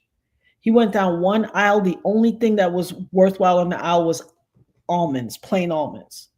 They got all these friggin' disgusting. Yeah, oat milk is not good, full of sugar. Yep, cold cuts are attributed to stomach cancer. Yes, they are. Come on through, Miss 1970s. Come on through with it. Yeah, hot dogs are just, come on. Now that's just trash bags. The only hot dogs I will make an exception for, and that's on rare occasions, are Hebrew Nationals.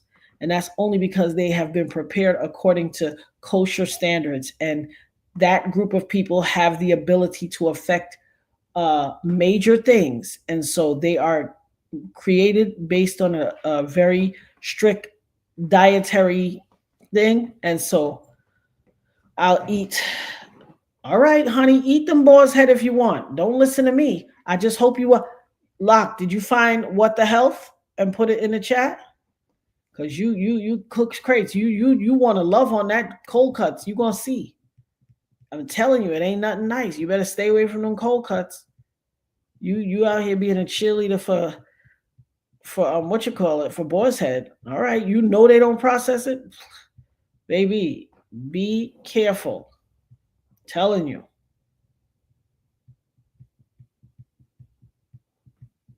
What the Health? There you go. You see that? You see that link Locked put in the chat right here? What the Health? Y'all better. Oh, I clicked the wrong thing. You see this? Go watch that and then tell me. Yes, Bruna. Cold cuts contain nitrates and they are super processed. Look it up. Baby. And you're right. It had a listeria thing not that long ago. And you know listeria take you out. What the Health is going to shock you. I bet you a whole bunch of y'all start eating healthy. You watch that. Exactly. It's kosher. And I'm not even too big on, they just, have you ever seen how they process hot dogs and cold cuts? You ever seen how they're made? Watch a video. Also Google plastic rice. Go on YouTube and look up the plastic rice. You're going to be astounded at how plastic rice is made. A lot of things are not food anymore. A lot. Yeah, they had a lot of recalls. They've had a lot of recalls. I hope y'all watch. That's the homework. We're about to take it down. That's the homework. Watch What the Health. We're going to do a follow-up on What the Health tomorrow. There'll be questions. Make sure you bring your study guides. There'll be questions.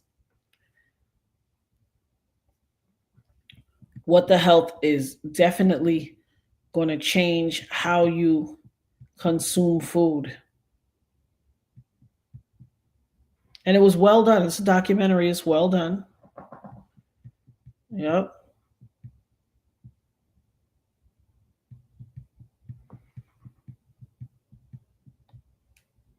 Oh, yeah. See, Layla. Now that we need to do a show on menopause. Woo, child. Me too. Baby, it is nothing nice. It is nothing nice. I feel your pain, my sister. I feel your pain.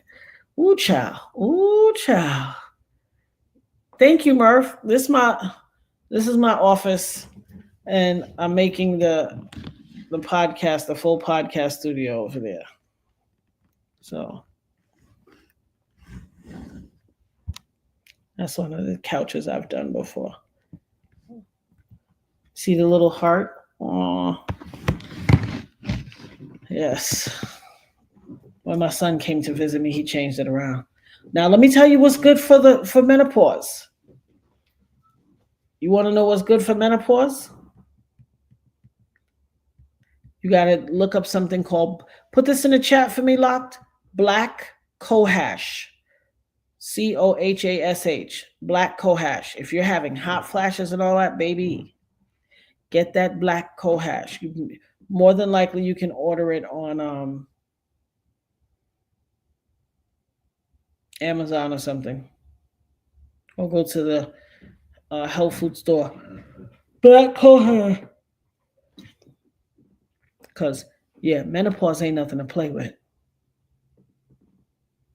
It's nothing to play with. It's so treacherous. When that hot flash hits you and you just start feeling heat from underneath the folds of your skin, you're just like, oh, help me, Lord. Yeah, it's wicked. It's definitely wicked. It's like, what did I ever do to you?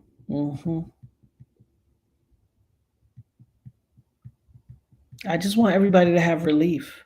If you have PMS, there is something called, let me go get it. Black cohash. The cohash is one word. Hold on, let me get you this thing.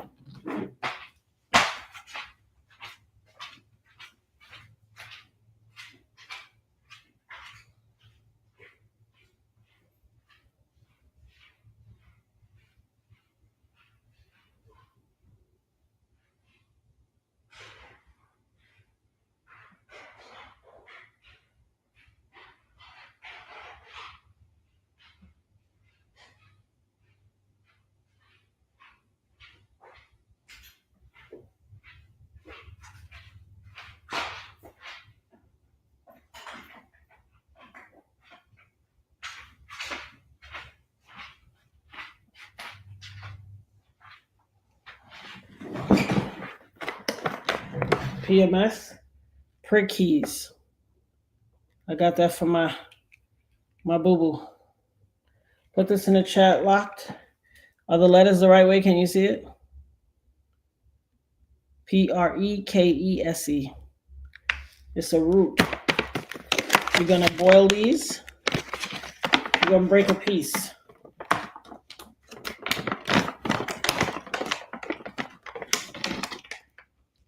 It's a root. You're going to boil it. And you're going to break off some, boil it, and make a tea. P-R-E-K-E-S-E-S. Go to, if you have a local, like a homeopathic herbal store, like a family-run mom and pop type thing, or look on whatchamacallit. Because a lot of young girls are having really heavy menstruals and bad PMS and stuff like that. Pre-keys is so good for you. Drink that tea, you'll be fine. I'm about to break out too, y'all. You're welcome. Listen, each one teach one. One hand wash the other, both hands wash the face. It's the only way we're gonna make it through this thing, y'all. We gotta sink or swim together. And I ain't trying to sink. We gotta sink or swim together. Why would we sink when we could swim together? You know, we already proven that we're all great swimmers. We winners. You know how many swimmers we had to swim upstream and beat to make it to that fertilizing that egg? We are good swimmers. Why sink when we know we can do this? It's proven already. I love you guys. I love you guys so much. Yeah, so silly. Yes.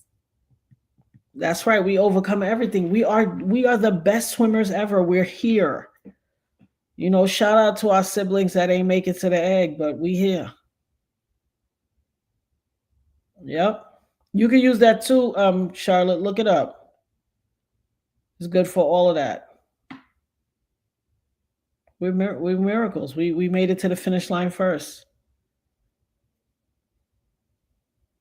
Oh, I'm sorry you had to have a hysterectomy. You could try the pre-keys too, because you know it will help you with, you know, oftentimes the hysterectomy takes out your organs, and so your body is trying to go through that cycle without having all the stuff. Try the pre-keys. You're gonna boil it like a tea. No sugar. You could use honey, but no sugar. I remember who said it. In your honey, use a wooden spoon, because the metal spoon takes away from the nutrients of the honey. So definitely try the pre-keys. Like Locke said, this is not medical advice. This is just, go ahead and drop your little thing. Look, she done put it in a thing for you. Listen, shout out to the dopest mod who be on it with all the links. Love y'all too. I appreciate y'all. Listen, you could have been anywhere in the world, but you chose to be here with us. And we love you for it. We choose to be here with you too. Absolutely. Our ancestors overcame, and so shall we. Listen, the number one thing is we woke up on the right side of the dirt. God willing, we will be back here tomorrow on the right side of the dirt. Oh, well, SP, get that pre-keys. Locked put it in the chat. Make sure you get that link and heal yourself, sis. Wow. That all sounds it sounds like a lot.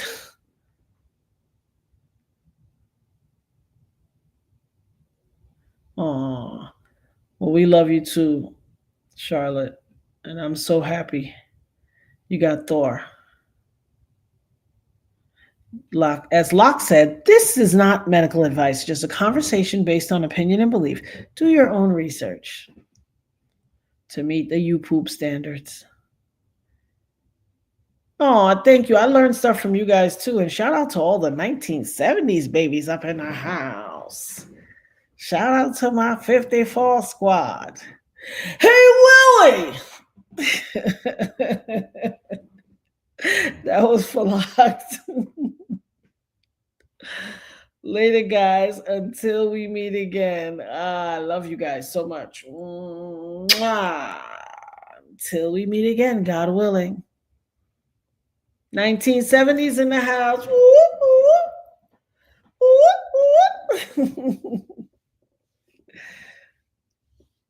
Oh, that's right. Good morning for some of y'all too. That's right. Woo, woo. 1977 in the house. Woo, woo. Shout out to everybody. Shannon's so funny. Shout out to the 70s crew. I love you guys so much. We always have a blast. I promise you. God is going to make it 1970 in the house. God is going to make it so that we all get together and have one big cookout party, something. We got to figure it out. Locked is going to make it happen. We're going to organize it because, she be putting stuff together, honey. That's misorganization right there. But everybody sleep well. We give honor and glory to the Most High God for waking us up, letting us have another chance to do it all over again, and God willing, bringing us back here tomorrow. Sleep well, everybody. I love you all. Peace and blessings.